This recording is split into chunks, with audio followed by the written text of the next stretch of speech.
Well, even at the moment, so you know. Oh, so you're lucky that you're here. Yeah, well, it depends, because 34 degrees is, I think it's a bit also borderline. yeah, for whether Finns, for Finns it's a bit. It's a bit too much, actually. I live. Oh, I have my partner lives in Rome, so I'm used to it. So for me it's fine. But yeah, the 30 plus is where it gets, not just fine. So then, did you belong to which startup? Fibers. It's a strategic management software, basically. So basically nothing to do with automotive.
Okay. you know, electric car leasing services. Mhm.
group.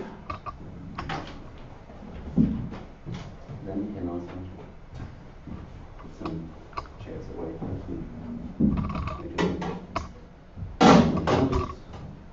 I'm a bit addicted to circles. So,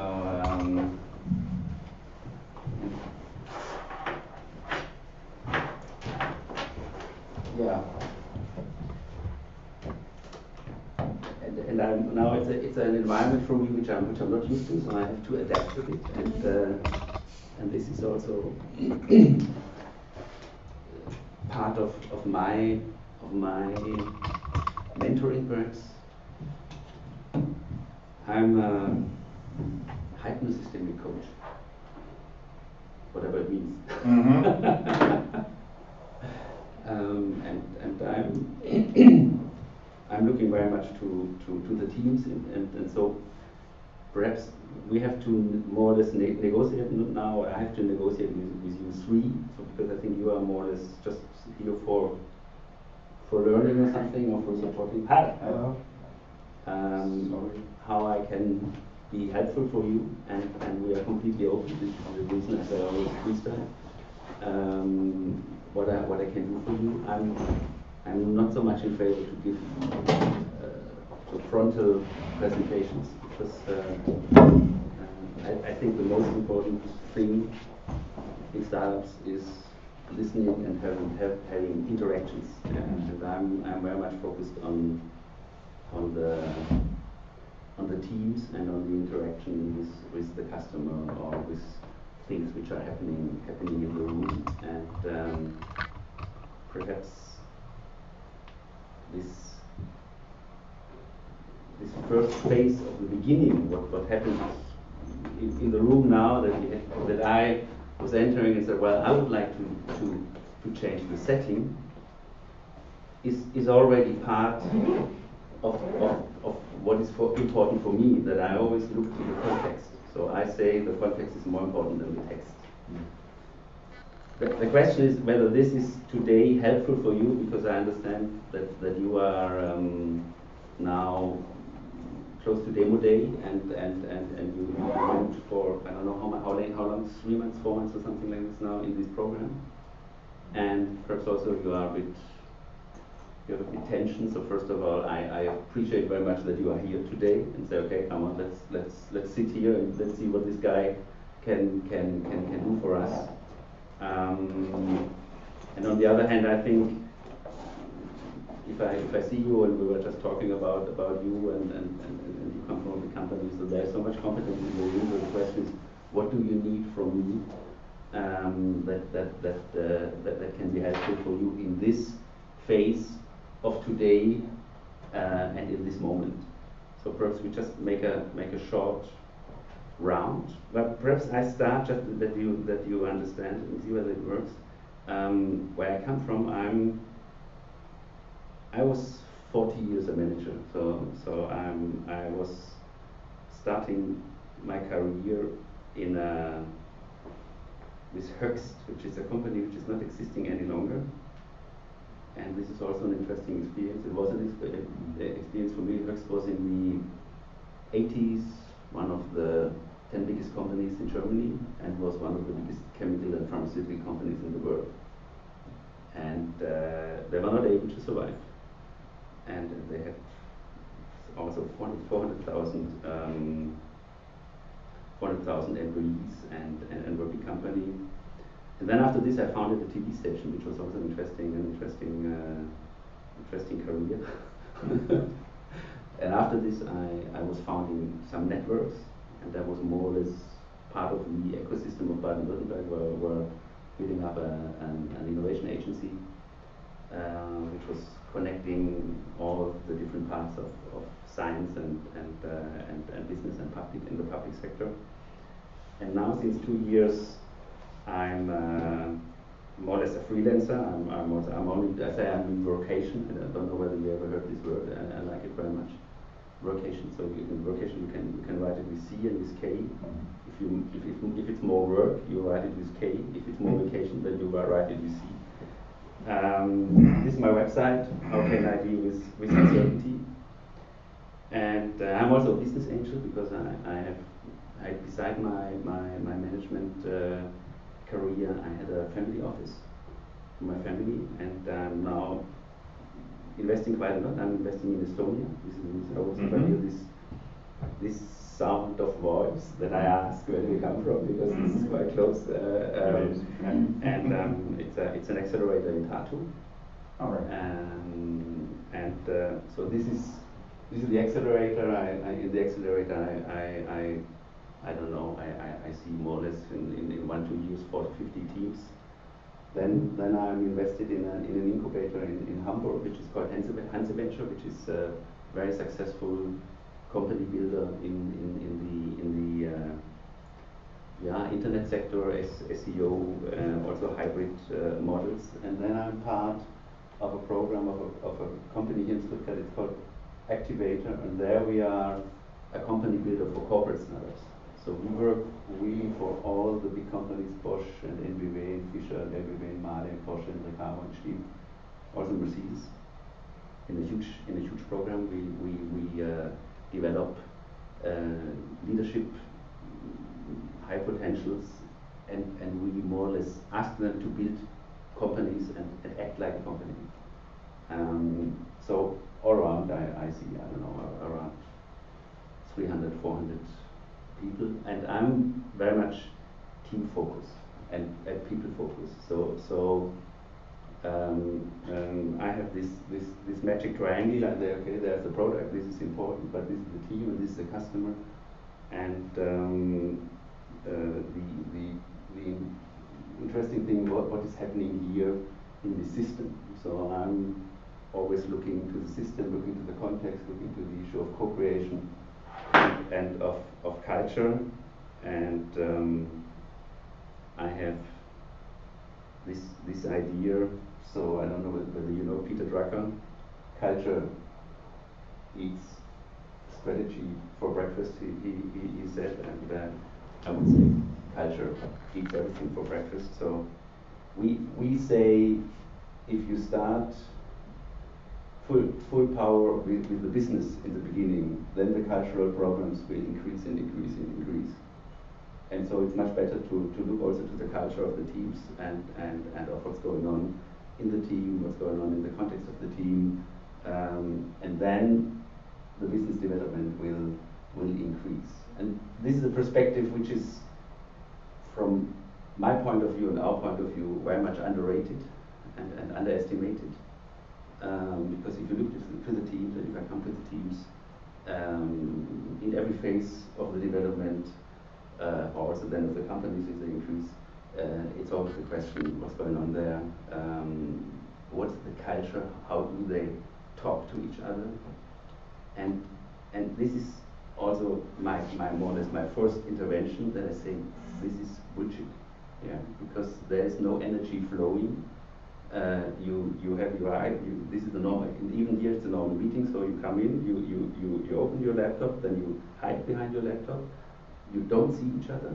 Now I see each other, I see your shoes, I see how you sit, I see the whole person. Yeah. So normally it's just cut. You see just sometimes a bit behind a laptop, and it makes a difference. How you encounter yourself, especially in conflicts, but also in creative work and in business work, makes a huge difference how the setting is. And it's interesting that this new is very expensive. That more or less we are not able to move these tables. Yeah. So this is also a message that things are over-engineered, things are over-structured, and this is just a message. Then at the end you say, okay, I work with what is there. So you never complain. You just say, okay, now I adapt, and we say, how can we change these things? So just perhaps as an introduction for you to say, so what could you expect from me? And now perhaps just make a short round. I would invite you. So my name is Klaus. Perhaps I can also say I'm an engineer and a journalist, so I have an interesting combination. I was studying journalism and engineering, Yeah, I have 2 children. I'm always I live in half of the year in Rome. My partner is responsible for the startup ecosystem in Lazio, in the region for Rome. And yeah, I'm interested in helping people now. I'm 62, 40 years of experience. I do a lot of online also because I'm very convinced that this is very helpful to coach online because you are available when the people need you, and not when you have appointments or something like this. This is something we do a lot also with Mercedes. Sometimes it's very complicated. We had just 2 sessions this week, and in 1 week there were no camera. The connection was bad. The people had no clue how to communicate, so it was really interesting. So there's a huge potential, and now to combine this now with the pressure you have in the moment, because on the one hand this is so important, on the other hand you're so focused now on delivering something. This for me is now more or less the challenge to say how can I helpful for you in the next 2.5 hours to match your needs, or perhaps also we can reorganize and make small groups or whatever. So I'm completely open for helping you, but for me it's not that I come in, give you a presentation about something which is perhaps not at all in your interest. It was not clear who is showing up here today, and now we can co-create more or less this session together. Who likes to start? I can start. My name is Jens. I'm one of the founders of Startup Nice.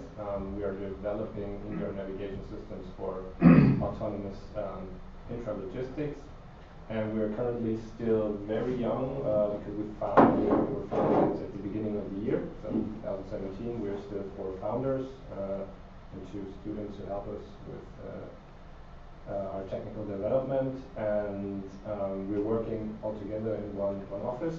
And well, what I'm particularly interested in today is maybe to find out in our team how we communicate, maybe if there are communication barriers or stuff like that, and how we could overcome them. Mm-hmm. Okay, thanks. Hi, I'm Stechler, one of the co-founders of... Just help me again. O, It's a D-I-O-N-I-S. D-I-O-N-I-S.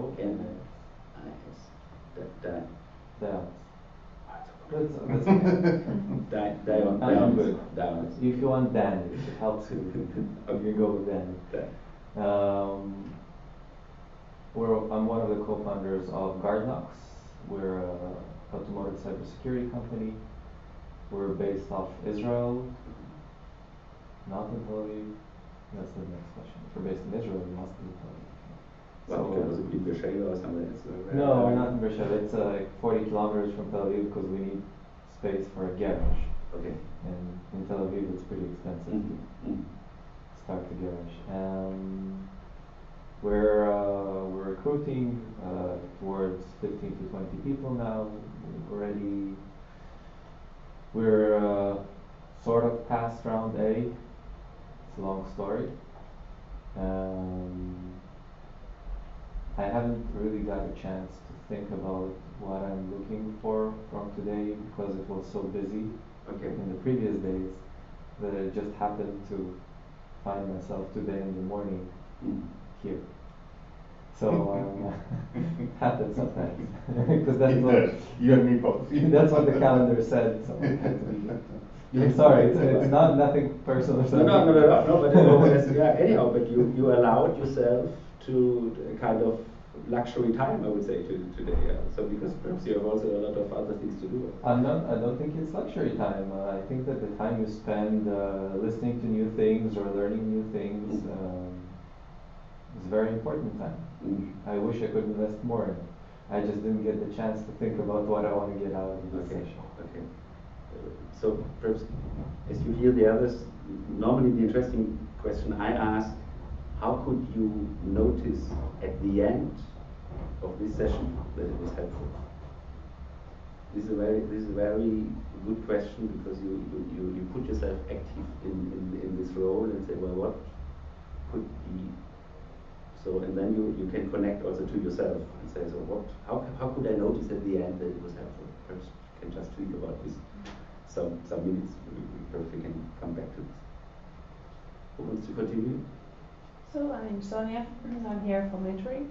I represent OP Financial Group, which is the biggest bank and insurance company in Finland. But I work in the corporate startup, so we have a new business unit for new business development, where we actually build very new disruptive services for OP. And then we also build mobility services, for example car sharing and electric car leasing services.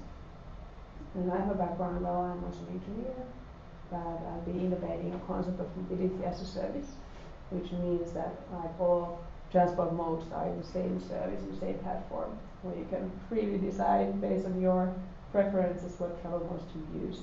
They're not tied to car ownership or tied to only public transport or so on. So this kind of concept I've been working on, and I'm happy to maybe mentor you about how the tech part could be somehow thought of bringing more value to the customer. So I'm always thinking of the customer experience and how does that in the end then appear in the product and the service for the customer.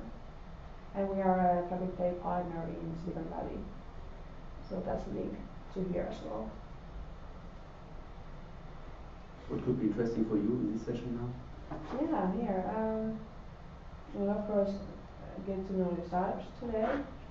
And here, well, we have many startups inside of OP, so to learn about we of course use lean startup methods, but I'm sure I can learn a lot of new things from here, how to work on those startups. Okay, thanks. Yeah, my name is Michael. I'm co-founder and managing director of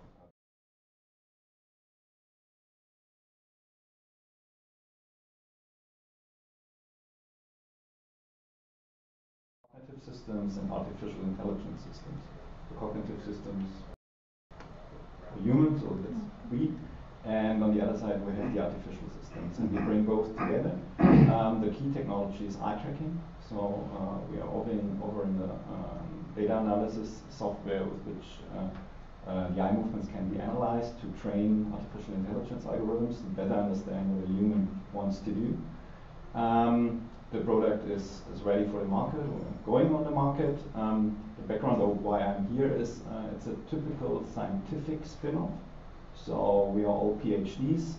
We are very good in what we did all the years before, and now the trick is to change from scientific thinking to economic thinking, to build a company inside the team to change the thinking, but also to communicate to the outside. It's a very innovative technology what we are offering. So sometimes it seems to be that we are light years in front of what the industry is thinking about, and how can we communicate that we can fill this gap and we can make really a step forward, leap forward, yeah, to do great things. How do you have an idea? How could you notice at the end that it was helpful for you?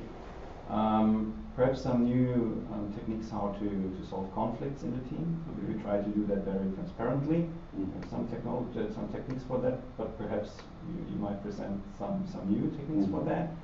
And how to develop a culture which brings together the scientific thinking and the economic thinking to be, or with the goal to be very attractive to employees out there, to new employees out there. Okay. My name is Panu. I'm also based in Helsinki, Finland.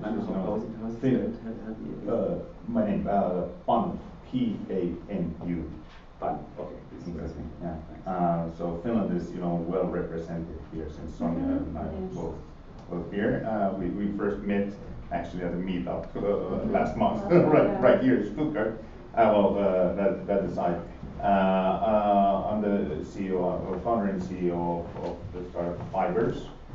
Well, basically, that's not the company name. Fibers is the software name that we are developing, which is a strategic management software intended for trend tracking, that is market trend tracking, for strategic foresight, and for strategy execution purposes.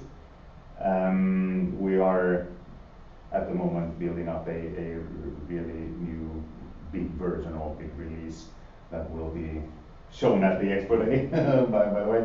And we're gradually developing, or not developing AI technologies as such, but applying AI technologies underneath the hood. Not developing the hardcore technology ourselves, but implementing NLP, that is the natural language processing type of technologies to support the human users even more.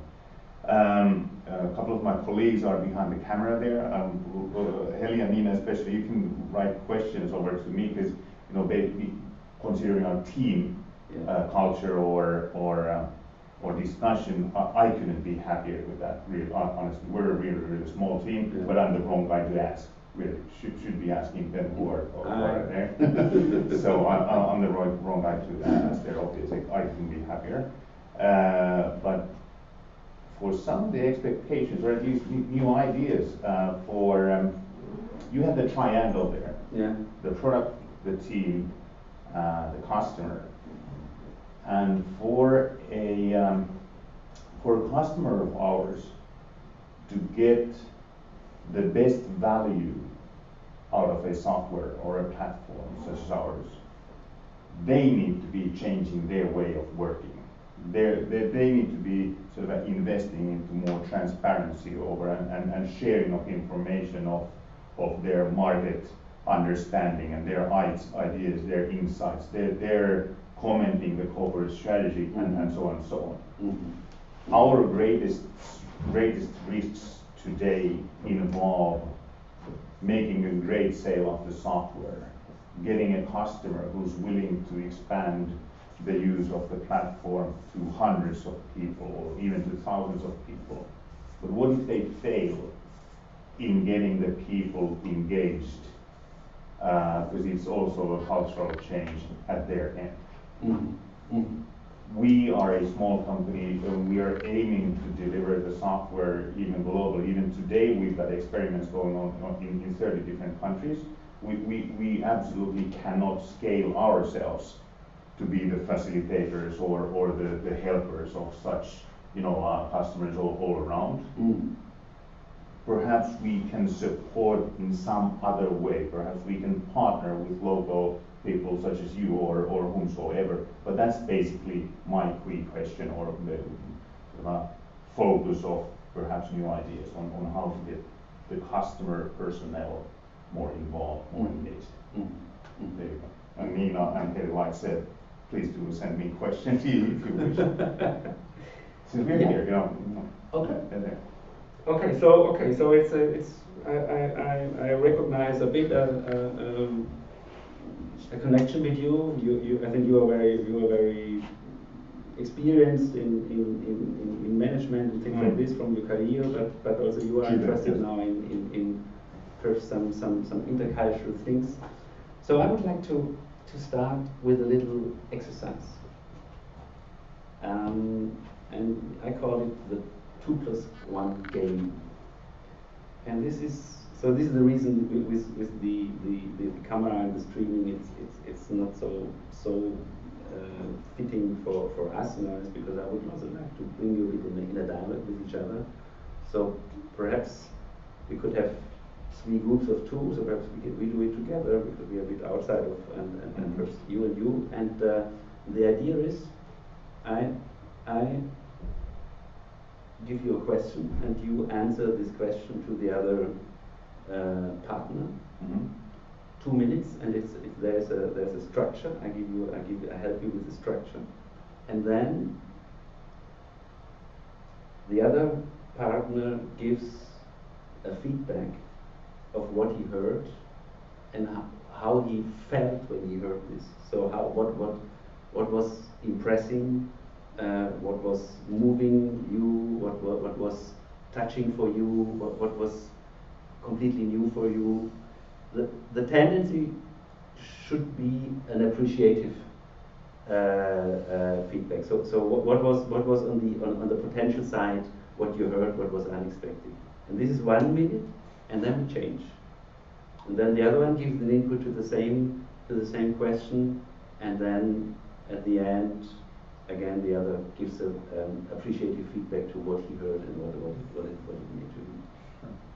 So this is just a little exercise. So also then this is also the reason we have this setting here that you come together and first you go in the back and do it together. The question is, and perhaps just I give it a bit before. What was the most surprising thing in the last 6 months?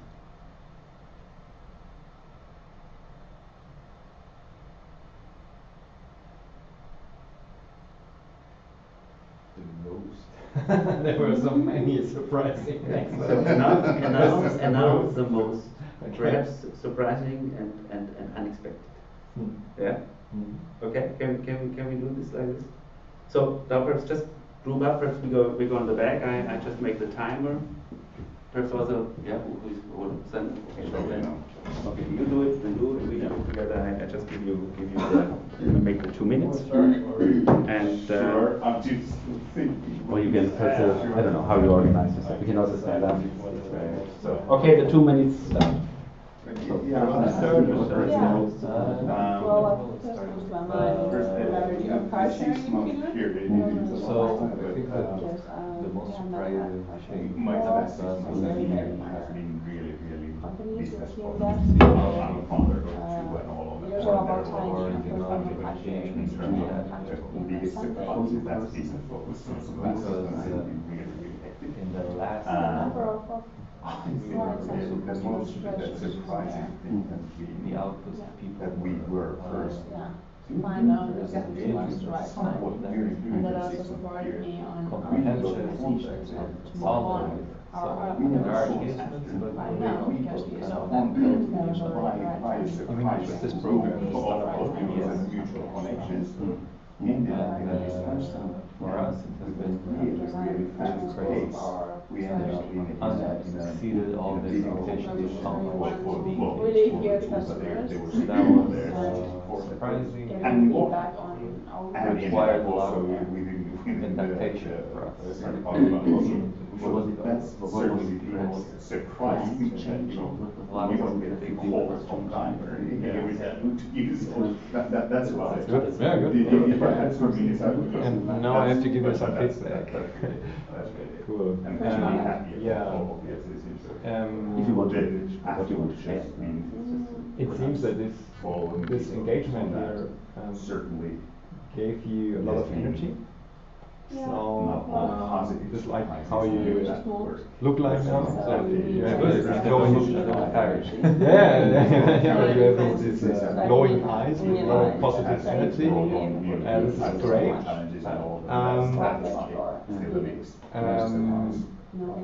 If I were you, so this is absolutely completely positive. Okay, right on time. Okay, time is over for the 2 minutes, and now Let me see. 1 minute Use this acceleration. feedback. Why doesn't I it? think it's No, we're still on So change 1 minute now. What did? So the other comment now. So the other partner is now commenting.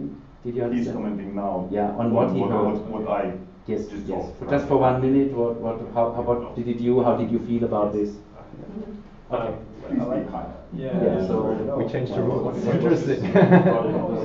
Yeah. What did it do? Yeah, no, you have to break the rules. I think, what are you thinking about? Use this acceleration. For me, it was also Try to use everything of Startup Autobahn.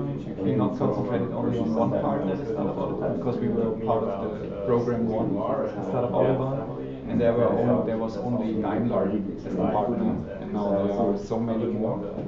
Try to grow your network also to the other partners. Use them as a hop to the next network partner, and try to make them, bring them at a point where they say, okay, we have to work together also after the program. came Because this is the most critical point. Now you are in the program, there's budget for you, and you have to convince them that it's very valuable to continue, but use this boost and go to the US. Also, just for a visit, ask the people from Plug and Play. If you could spend some weeks at the airport. Great, perfect. That's what I did for 1 week. Okay, now we change. So the minute is over, now we change, and now the other person. That's what was changing. You can also focus. You can decide whether it's about life or about business. What was the most unexpected thing in the first half year? I mean, I would say there are two things. The soft thing is to build a startup is very intense. It requires you you think 24/7 about your project there. You dream about it. Your first thought in the morning is about your plans, how to talk with people, what are the critical things this day, what are the good things this day. And then the funny thing is, have a plan for your day. First half an hour it seems to be working, and then everything is changing, and at the end the day was completely different. This happens many times, many days for me. Most times in the end it's good. It was a positive day. Sometimes not so good. But really the interesting thing is that you try to plan, really plan something. So this is some kind of lifestyle thing that you have to change your mind about. That uncertainty is okay. On the other side, what I found very motivating is we have this core technology of eye movement analysis, and the more we talk to people, or the higher the number is to whom we are talking to now, the more interest comes to us. So we started with the automotive sector, market research. Now we think about usability tests, VR, AR, learning stuff, group learning, school optimization, teaching optimization, also for companies. There are so many possible applications, and then the next step is going completely to AI, develop algorithms for AI, cognitive simulation. If you think about psychological problems.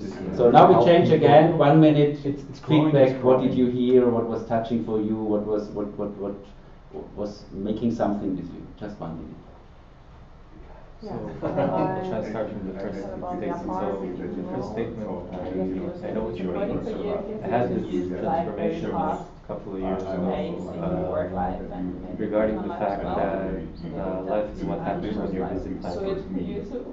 So, I, at least my outlook on that is that you can't predict, right, uncertainty is part of life, but instead of fighting it, trying to make things more certain, sometimes when you just go with it, you end up in places where are perhaps even better than what you intended to go. So I, for a few years, adapted the way to not be so, okay, this is my plan, I need to make it work, but to have a general direction, and let's see how I get there or where things take me, and reevaluate all the time. So I think that it brings not only business but also personal peace.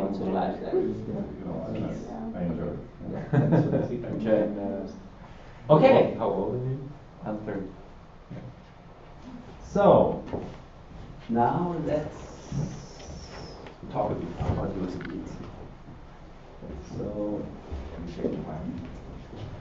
they are sending me another question.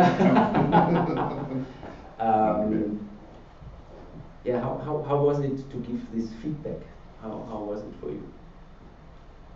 I think it was a nice experience because I think I could be honest with Panu and told him just what I really thought directly, and well, because he did it well, I just said nice things. There was nothing really to criticize. Yes. But I think it was a good starting point because I learned something new about him. Got a little bit personal, but yeah, also he went on to the business side, which where I could learn much. Yes, that's what I recommend. Other feedbacks on giving feedback. How was it for you when you were in the role to give, to comment or to talk about what it made to you? I think it was very interesting, and it's always a surprise to find how much in common you have with people, although you're coming from different backgrounds, from different locations. How much general life experiences are common within everybody, right? And how you can sometimes somebody has went through something that you're just starting, and sometimes in reverse. So it's interesting to talk to other people and comment about it.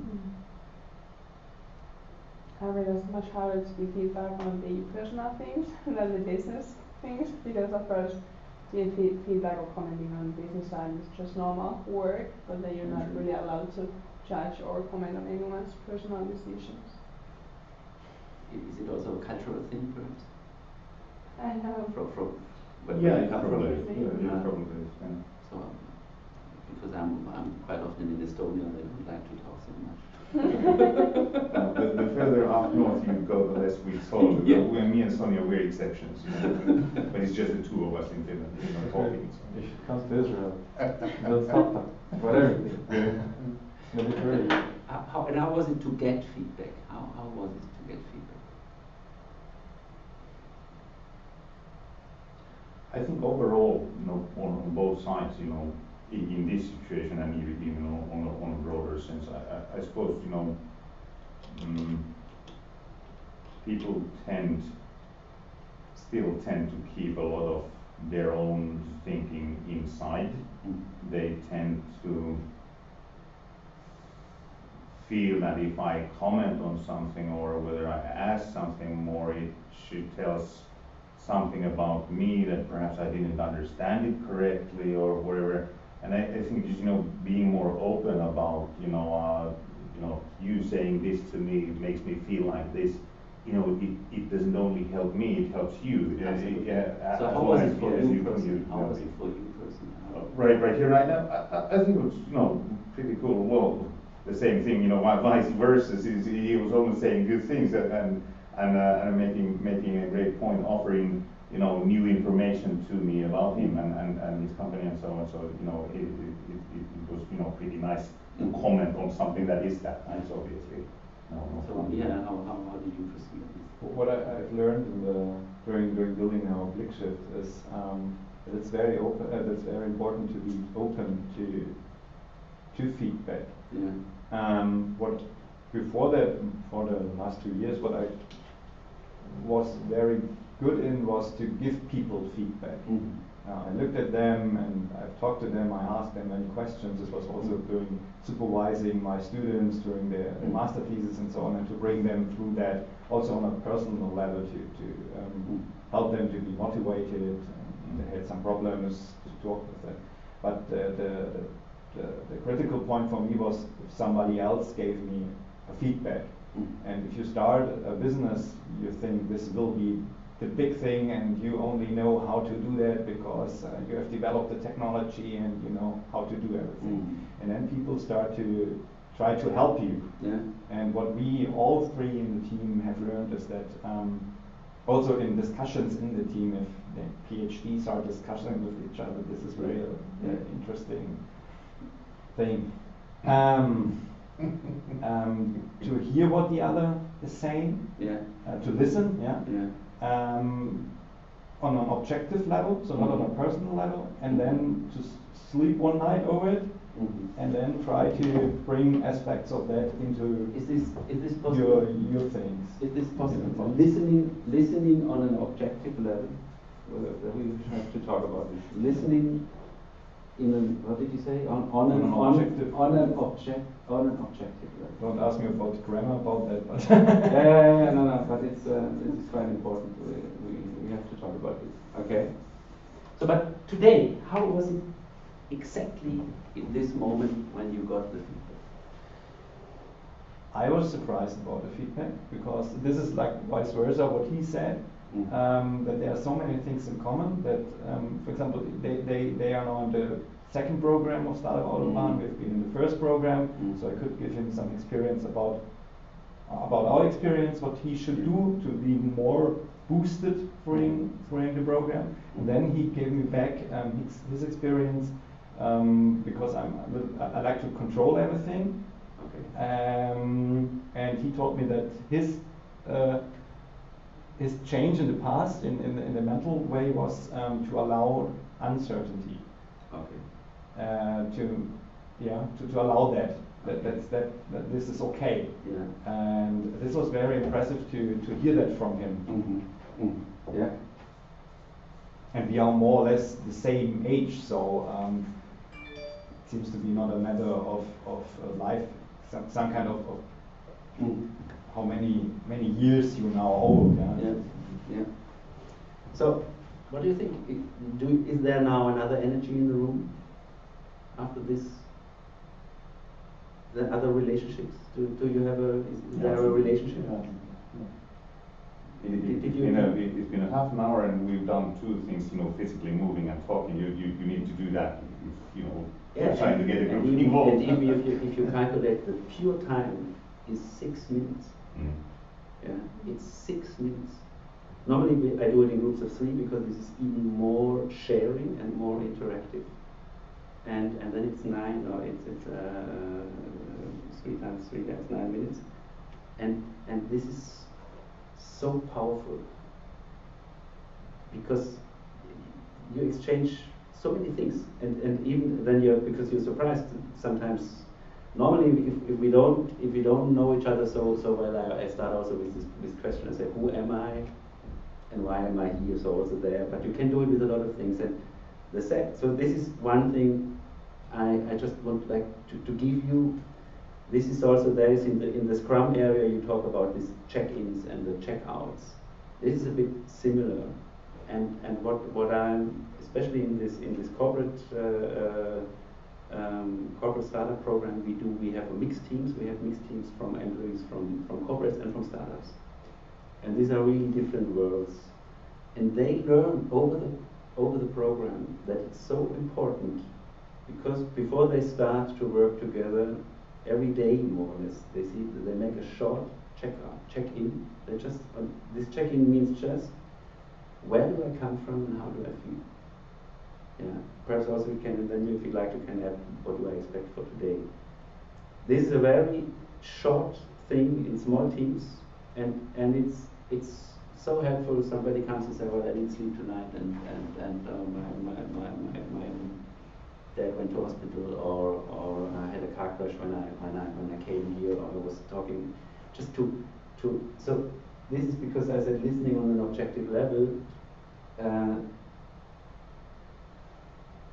I think to connect with each other is very, very important, and it's important every day.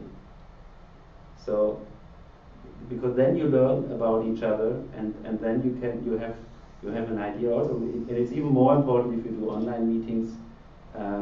So if somebody says, well, I just had a team where I was coaching, and then one guy said, well, I don't know, the child was crying the whole night, and then you have another approach to this guy. So you are more forgiving if he didn't deliver everything and it was not the perfect delivery and things like this. So this is the one aspect. The other aspect is something which you perhaps, if you think about it, then you see the power of this. I was asking you about what was changing. So the delta of something. And when I asked you this, and I made a little break, I saw everybody of you changing. Not changing, thinking, yeah, and this is a deep reflection with a high potential. And this leads me to something what we are doing now in our team meetings, reviews or whatever. If you don't see so if you perhaps there's a 1 week or something like this, that we do something which we call Delta Talks. And this Delta Talk means we don't ask, what did you do in the last week? We ask, what was changing? And this is much more substantial. Because if you ask, what did you do last week? They say, oh yeah, I was doing this and this and this, and I was working on this algorithm, and I had a strategy meeting, and then it goes on and on and on and on. And there are important things and not important things, but you have no evaluation possibility.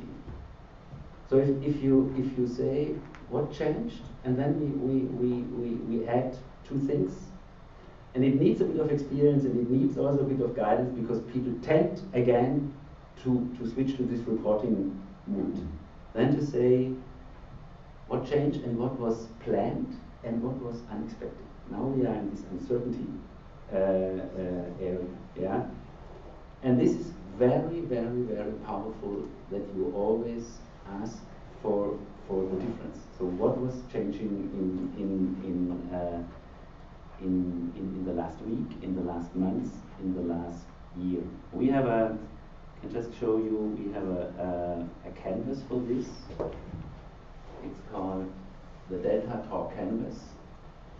What has changed, planned and unplanned? What you put in this quadrants or something is not important. This you can more or less custom-made. If you say, well, for the next 3 months we do the Delta Talk for the things which are really, really important. In this case, this is for the Mercedes project, where we say product and customer, prototyping and MVP. And it's quite helpful also. So we have another. We can show you another version of it. This is the Delta Talk Canvas, which is a bit more extended. And these are the hardcore side. This is the side you always look for. What was this product? What was this customer? What was this sales? But this, especially here, you don't ask so much what was changing with our stakeholders, and what was also changing in the team. So it's always on the plate to say what was changing in our team. What are the typical answers on the team side? So on the left side, well, here we said how did the team spirit change during 1 week, and you get some. No, you can do it. Yes, but these are sometimes we. So if you have a regular meeting. Yeah, but it's. I say this is just an idea. Okay. This is also the reason at the beginning I had this slide say more freestyle. So it's just don't do this too formally, and sometimes perhaps if you come out now and say, okay, let's do it, then you do it 1, 2, 3 times with this, and then it goes a bit down again and say, well, we should come back to this, or we should, but just to devote some time on the team side is always helpful. And it's just this 2-minute thinking, to say, oh yeah, good question, what did change in our team? And then it gets a depth, and because you think about, you don't say, well, how is the climate change team, or how do we work together? This is not so substantial, but if you say, what did change?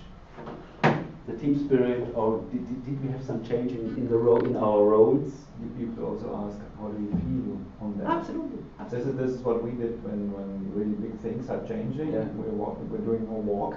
Yeah. After the lunch. Yeah. Most times through the forest for 1 hour or so, and then we asked each other, how do you feel about that? Are you comfortable with that?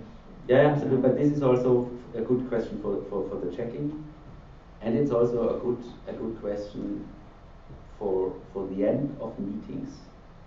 At the end of this workshop, I will ask you, well, so how do you feel now? And it's quite important, if you do this in teams or in business meetings or something like this, I always recommend to do it, because even if you think you have a kind of agreement or you solve the problems, that we at the end give everybody in the room a voice. And that you cope with the challenge that you don't comment at the end. So you take the real inside of the people with you in an appreciative way. So more or less everybody is allowed, so there will be people then at the end, or perhaps also today, there will be people, well, I accepted, I was expecting something completely different. It was okay, but not so helpful, and somebody else will say it was fantastic and great, and and I have to cope with this. But then I really know what was, how do you feel at the end? Yeah. So it's this, how do you feel, is very helpful at the beginning. Or I like more to say, where do you come from, what do you bring in this room, or something like this. But at the end to say, okay, how do you feel now with this result or with this meeting? Some kind of a summary. But is it only a summary for you? It's more. It's not a summary. So you agreed on the next. For example, you have a meeting, business meeting, 1 hour, 2 hours. You agreed on the steps. Everything is fine. Yeah. So this is the end of the meeting. Say now, okay, how do you feel now? So it's just, and then there will be people who say, well, this was really tiring. Okay. Somebody else says, well, I'm astonished how much we achieved today.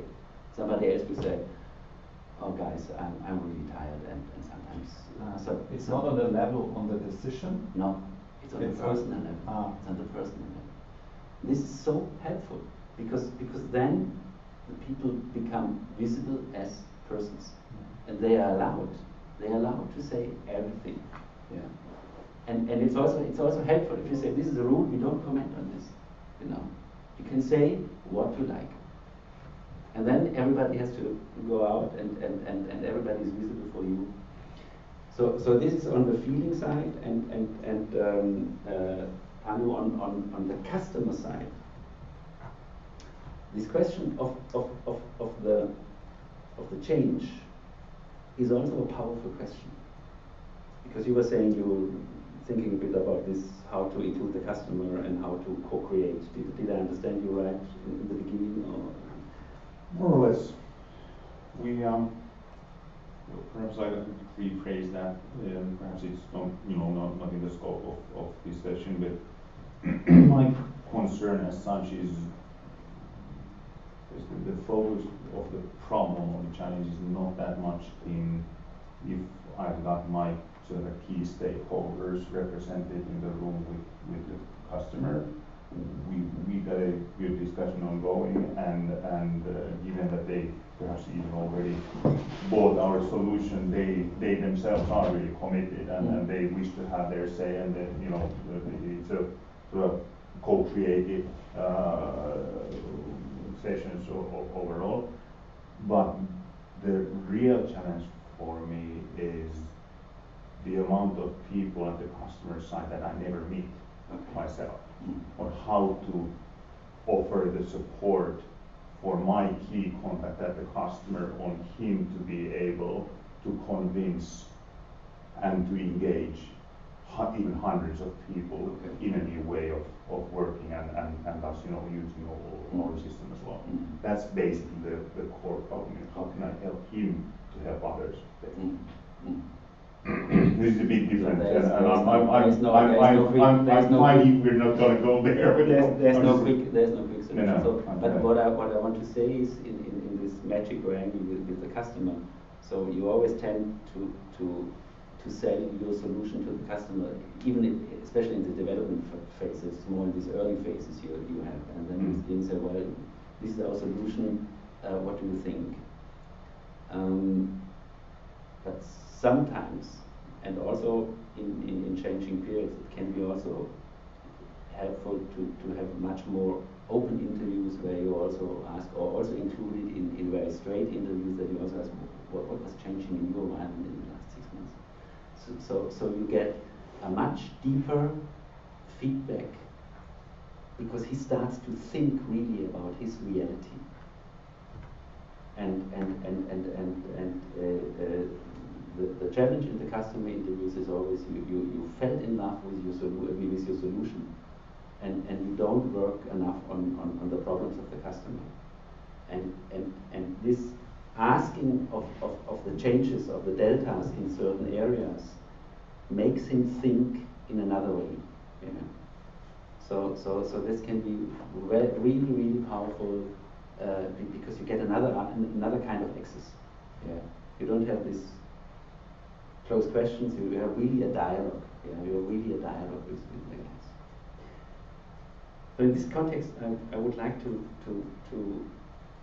this has to do also with the customer, and it has also to do with the relationships. I'm somebody who says there's no. I'm convinced there's no difference between the private sector and the business sector in the relationship area. I'm convinced about this. And I always tell a story about my girlfriend who's in Rome, and sometimes she calls me and then she says, "You are never there. You are never there. I'm here and you are not there, and you are never there." So what is the normal reaction? What? Buy jewelry. Huh? That's my strategy. That's how you deal with Israel. I didn't understand that. Buy jewelry. Okay, exactly. Yeah, okay. But this is even okay. This is even an appreciative strategy. Yes, okay. But normally, and even also in teams or something like this, if you say you are always late, yeah, so you have a meeting and then somebody comes in and they're a bit stressed and they say you are always late. So these are the most terrible questions you can have because they are full attacks. Yeah? So it's a you message. So in the team side and also in the relationship side, it's always good to make I messages. So, because if you say I perceive you as being always the latest for something, then it's also challenging, but you leave it to you. So you say in my what the message is in my reality I have this and this impression. But if you say you are always late, it's the you and then this generalism that it's always or never or something like this, which really hurts terribly. Yeah. So the normal reaction of this is, it's not true. Yeah, if you are not in this phase to say, okay, yeah, I know, here's go to today's. You can. So and if you start arguing, and so normally, so I could say it's not true. I was last week in Rome, and I come next week. So what do you want? So if you start arguing, it's not an helpful way. This is also so listening on this objective level, because this is the attempt. Now this is a bit perhaps a more soft area, but it's also starting in other areas where you exchange in facts. That is, it's not true. I was there last year and last week, and I will be there next week, and then because I'm also an engineer, because then I would say, and I calculated the days for last year, and I was 66% of my days in Rome. So what do you want? So what will be the result? Only 66. You will not have a dialogue. So she would say, well, fuck, okay, this is not what I, because if she tells me you are never there, what is behind this question? There's a feeling. Absolutely. What kind of feeling is it? She misses you. Yeah. It's a love declaration. So it doesn't really count how many days you are there, but you also. Yeah, it's not important for her just to say, well, I'm lonely. Yeah. And these are also so many hidden messages in team meetings and in business meetings, but you don't hear them because you are so committed to your. If you think it's an objective listening, but it's not. Because the one way could be to buy jewelries, yeah. But the important thing is to say, for example, if she calls me and says, you are never there, this is more or less an attack, and then my recommendation is to say, if this is your feeling, I'm really sorry. So And then? Yeah, that works 3 times.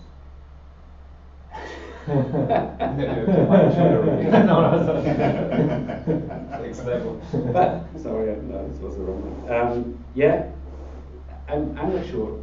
It's what I want to show with this is that today in physics, in psychology, in philosophy, it's more or less one hypothesis which is very much shared is that everybody is constructing his own reality. And this reality is not discussable. The first step is always to accept the reality of the other. And this is something which then I come to the listening part, which is very, very, very, very, very important. This is in the customer side, it's important. And in every approach, everywhere where you are, it's important that the first is to look to the realities of the others. Another thing is, so also today, I was also a bit in the beginning, I had a bit attention to say, well, how do I create now this atmosphere here, and how do I understand your realities? And Livia was saying to me, well, you enter and then you show your presentation, and then you will see. Yeah. Or normally, or also if you go to a customer, if you are a young startup, I don't know. So then you say, well, now I have a presentation date, and you enter, and people come and say, okay, now I show you my pitch deck. Yeah. You have no clue which realities the guys have. And the big opportunity is if you have this meeting to understand something about the realities.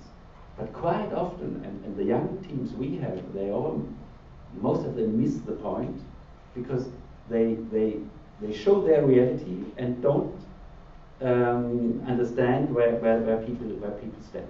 The question always behind that is why? Why are you here? Yeah. What is your background? However you do it, Now, why is your girlfriend asking you that?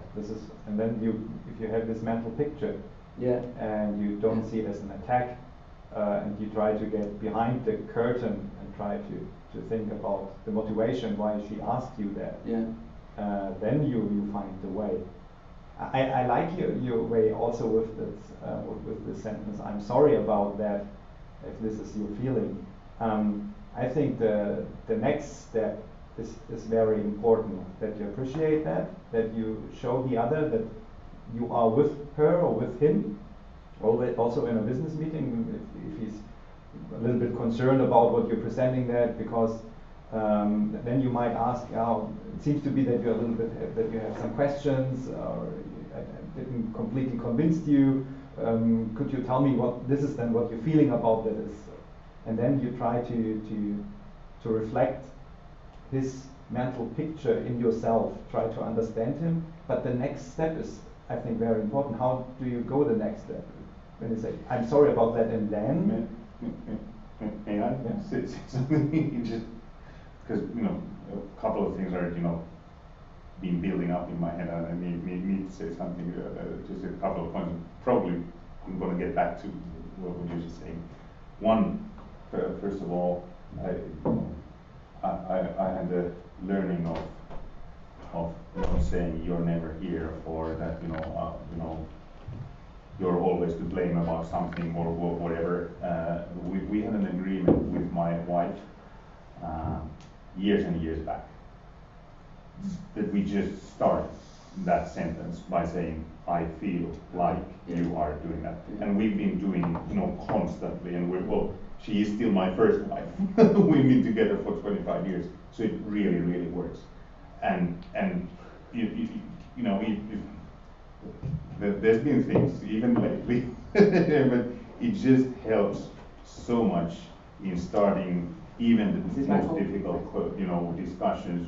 Whilst you don't start it, you're always doing that, or you're never doing that, or whatever. When you start by saying, I feel that you are not, and it really, really works. Now, coming to a business context, then at least, the simplest of ways, at least from my perspective, my pitch deck, even my pitch deck, the first slide says what we do. Then I immediately state the 2 or 3 problems we are trying to solve. And when I'm presenting it, I don't say we solve these problems. I say, to our understanding, these are the common problems. To our experience, these are the common problems that we are aiming to solve. Now, I would like to hear how you perceive these problems. Are those real for you, or how do you work across those problems currently? And it just, the setup for any discussion, even with the customer, is totally different from, what I could do was to, I also could just present, this is what we've got, this is what we've got, this is what we've got. Yeah. And I've got no feedback, perhaps, on the customer original problem in that sense. Yeah, but this is a bit the direction. It doesn't fit everything, sometimes you have to give this pitch and so on, but if you have really, it's different if you pitch here at the demo day, or if you go to a smaller meeting and then you have still 3, 4, 5 guys from a company there, and then if you do this rigid pitching, then you I would say it's a risk that you don't understand the reality of the other. And now perhaps just to finish your question, if you accept the reality of the other first, quite often the problem is already solved. Because the other part feels hurt. Not hurt, I don't know, hurt with the ear. And this is more or less enough. The challenge is, if he doesn't feels hurt, then he has no access to his resources. Because if you have a controversial encounter, this is very easy to describe. There you have a part here in the brain which is called the prefrontal cortex, and this prefrontal cortex comes in arousal in these situations. Yeah. And this means you don't have access to your right and your left side of the brain any longer, because they are connected in this simple model, but it's more or less like this. And in the moment where you say, I think this is your feeling, I'm really sorry, it doesn't mean that you agree on the perspective or on the reality of the other, but you first accept it. You say, okay, I see your reality and I understand you. And then this means, and this is also a bit with this little feedback exercise you have, because if you give this feedback, when you gave me a feedback, I felt seen as a person. So and this was for me something valuable to say, okay, you see me in my reality like this, and this was for me was a good feeling. So if you do this, then okay, ich denke mal, dass du das gemeint hast. Cool. She's listening to you. She is, yeah. Siri is always there. Mamma mia. She's unbelievable. Okay, good. And then you can start to solve the problem, but this is more or less not necessary. So I could say, if this is your feeling, I feel really sorry, and then you can say, okay, well, perhaps I should looking for a flight to book, but then she said, no, okay, it was just I just felt lonely, So then, and this is also in a context, in a business context, it's the same. So if somebody says, I can't do this like this, or if you have to decide on certain things, if you first start, and for me it's not a trick, it's something also human. If perhaps if you say, well, one side of me, perhaps you can say, this is completely understanding your wish, but in my role as this and this and this, I can't do this. Then it means there is one part who who's seeing you, and then there's another part who says, well, I have to decide like this. And it's always important that you first ask for the reality of the other, because then you have the opportunity to learn something. So if you go in a meeting and say, well, I tell you how I see the thing, and now then you miss the opportunity to perhaps understand his perspective. And I like really this way where you it shows a bit that other realities could also have a value, you know. So in this perspective, you see, this is not decidable here. It's very important that you do this step. On the listening side, because you know you can not always affect on how other people approach you. They still might attack you, even if you wouldn't do that. They still might. I bet this a learning or lesson from Mr. Risto Siilasmaa, who was the chairman of Nokia and the head architect of one of a couple of the biggest transactions ever made in Northern Europe, mergers and acquisitions and so on. And what he says, one thing, there when preparing for a major merger and then preparing for the new management team and all of that. One of these principles is he says for listening purposes, not depending on how bad it feels makes you feel when somebody comes and says something that you might initially start thinking that's really stupid, or that's really argumentative, or you just shut up. And the mention is always assume the best of intentions. Always assume the best of intentions of the other, and that is in this context your girlfriend saying, you're never here. Yeah. The best of intentions by figuring it out is that she loves you, she would have you more there. And that I think also in any customer discussion, just thinking about my last night, for example, where we're basically discussing with a potential customer and they're basically arguing not against our solution, but against the fears that he's having, that whether it can help him or the organization. And basically what he is, I'm just trying to really understand, because the best of intentions tells me he's trying to help me get even better in solving his problem. And I think it's really crucial in any business setting or in any negotiation. And in this context, perhaps we just make 5 minutes and make a break. It's also quite important how you react, and if you have the feeling that somebody is criticizing you, perhaps sometimes it happens also in workshops like this. Somebody after sometimes is like, it's for me what you're doing is so boring, and I have heard it 5 times, and I don't like it, and I don't know, come on, it's really terrible. So the reaction, if you then start to start a discussion, you are dead, and it's also not human, because the question is how can you get in a relationship or stay in a relationship with this guy. So one way is thanks for telling me this.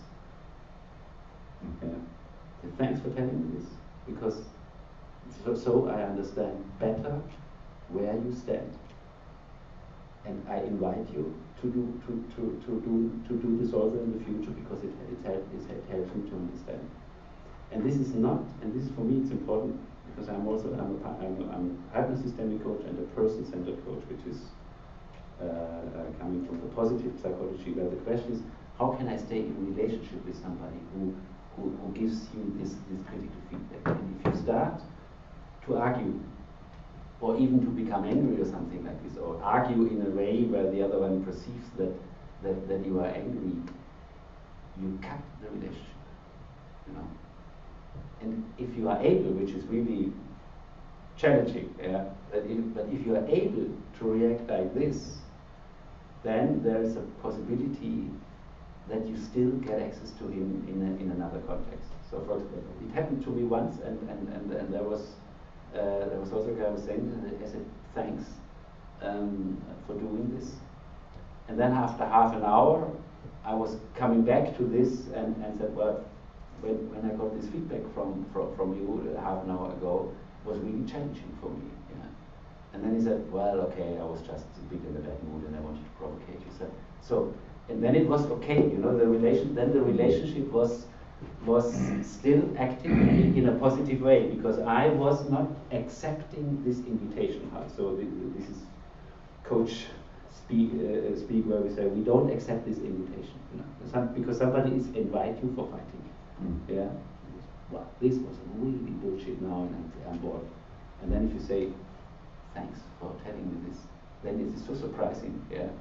And it's not a trick. It's something where you say, okay, this guy now, he's really in arousal. He wants to get rid of this, and I have an empathic feeling for him, because for me, relationships are important, and I understand that he's in the moment he's stressed. And how can I keep the relationship with him?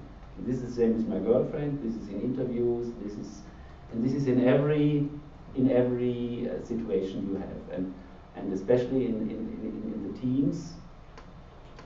So this for me, first last word before we make a break. The listening on an objective level. I have the hypothesis, and it comes from a guy who's called Otto Scharmer, who says this is not possible because there always is your complete experience and your complete feelings are involved.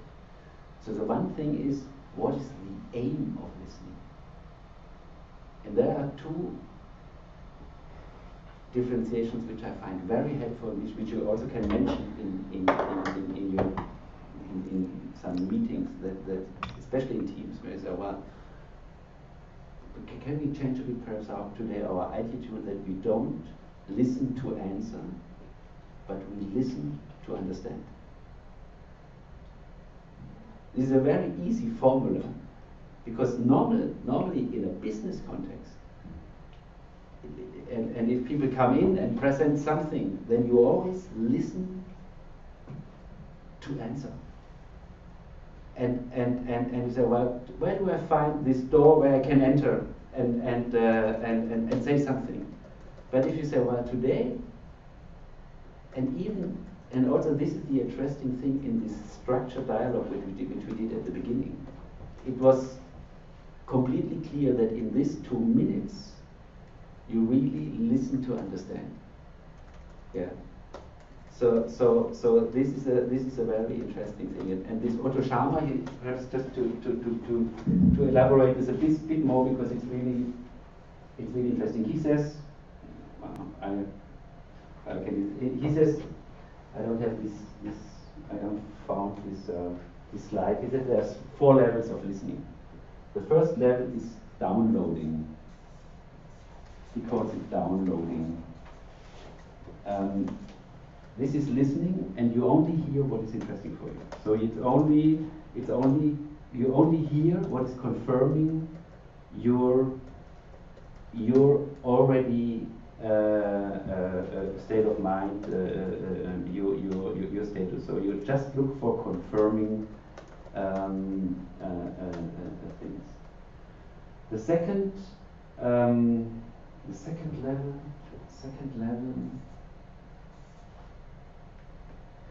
Yeah, do we have some other, Livia? Yeah. Do we have some more? There's a black one, which is better. The second one he calls thanks. So this is downloading. The second one he calls factual listening. This is a bit what you think. But the factual listening, this is very dangerous, because this is you more or less look for things you don't agree. So this is exactly this where you're listening to answer, because normally if you answer in such a context, you never answer say, great, thanks, I completely agree, we are, then you are done, yeah? You listen and say, yes, but, da, da, da, da, da, da, da, yeah? And this is leading not so far away. And then it says, well, the level 3, and this is a bit what we were talking about, is the empathic listening. So this is listening to understand. You say, well, this feedback of this guy. Please let me take that away. Oh yeah, this is true. Oh, thanks. Oh yes, right.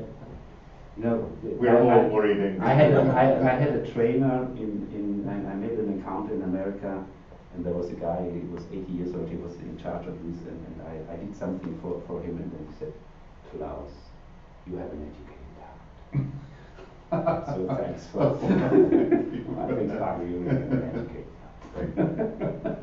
heart. So this is listening to understand and say, well, why is this guy saying this? This is not absolutely not matching my expectation, but he might have a reason for this. Yeah. So this is also objective, because you say, why is he saying this? He's not stupid. This would be interesting. And the fourth level, and this for me is really absolutely fascinating, and I like also this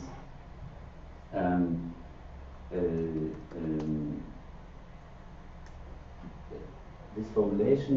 It's listening to understand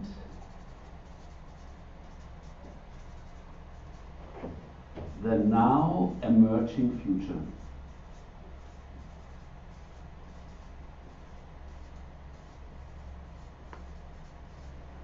So if you listen to me, there is some future emerging now in your mind. And the question is, can you really support this, that you say, what does it mean for you, what is telling me? How can I, even if I don't agree, but what does it mean for the now emerging future of me? And this is really constructive listening. Because these objective things, they are not, this is really something. This is the engineer side. If you come to groups and they do we need rules, and then somebody says, yes, we have to state the facts. But this is an illusion, you know, because you construct a reality which is your reality, and the first thing is to try to understand why the other guy is giving you these facts, and not to answer, but to understand, and then think, what does this mean for your emerging future? And then people, if I show this, people say, yeah, but if the others don't understand, it's not possible. This is not true. Because in a system, you influence the system when you just first apply it for yourself. Yeah. And I can also say, for me, it changed my behavior. It changed my behavior to understand, first to say, well, today I listen to understand. And also, what I really, really like is the idea that in every moment, there is kind of future emerging. And there is something new going on, which has to do something with me and my reality. And in this moment, then there is also another kind of connect with the others. But this is now really elaborated. We should make at least 15 minutes of a break. And then we just have a kind of new negotiation what you need for the last 30 or 45 minutes. Okay, so I will Thanks go so far. there. 1 second. I have some coke here. Yeah, and we don't need to think. No. Perfect.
question would be, it's not a question, it's an invitation for co-creation of the last hour. So what are your needs? Jens was saying he's interested in understanding a bit. Well, I would interpret it as on team dynamics. So to say, okay, understanding is nice, but what is the kind of perspective of team dynamics? So what are your needs now for the last hour, or questions or interests, or how could you perceive and notice at the end that it was helpful? As I said, we are mainly scientific member team, so a lot of all scientists, former scientists, and I think the next critical step will be if we expand our team. So if there are salespeople coming in, if there will be some things to manage. So developers always say, I don't want to manage, this is waste. So there will be something changing. If we'll have 10 developers, then we have to manage something. We have to do some plans, some exact plans. Also, if there are some really specific projects coming in. So this is the one side, and the other side is, as I said, the technology, it's working, but it could be interpreted as light years from what people are thinking is possible today. So there are many applications. For example, if you think about VR, AR applications, and all the VR manufacturers are building eye trackers into their devices. But to go the next step and combine this eye tracking analysis with artificial intelligence, you must find the right person inside these big companies who is sharing this picture of the future with respect to technology, but also to business models. And I think the most critical thing for the future of BlickShift, if we not only just are or will be some kind of steady company with 10 or 20 employees doing little projects, selling a little bit our software, but to build this big thing, is to show the possibilities to the right persons, to find them, to communicate them, and then you have all these levels. You have to convince them, you have to find out what their motivations for the big companies, but their personal motivations to do some careers inside the company, and to be motivated to work on one of the next big things, I would say. And so these are one side, that this inside thing, that some change things, specialized for scientific thinking, these objective thinking people, and on the other side to communicate that there's really a great technology there which can be used to build really great things, and it will change many things. And how to communicate that. This is also a little bit the question of leadership. This is, I think this was the fourth word in your title somewhere there, which I saw. Leadership inside the company. Some people have to lead the company. There must be some project management. And on the other side, leadership outside in the industry. So going from a little team, becoming a leader, become a bigger company, not a big company, 100 employees, whatever, 200 or so. This could be the next goal. How to do that? Okay.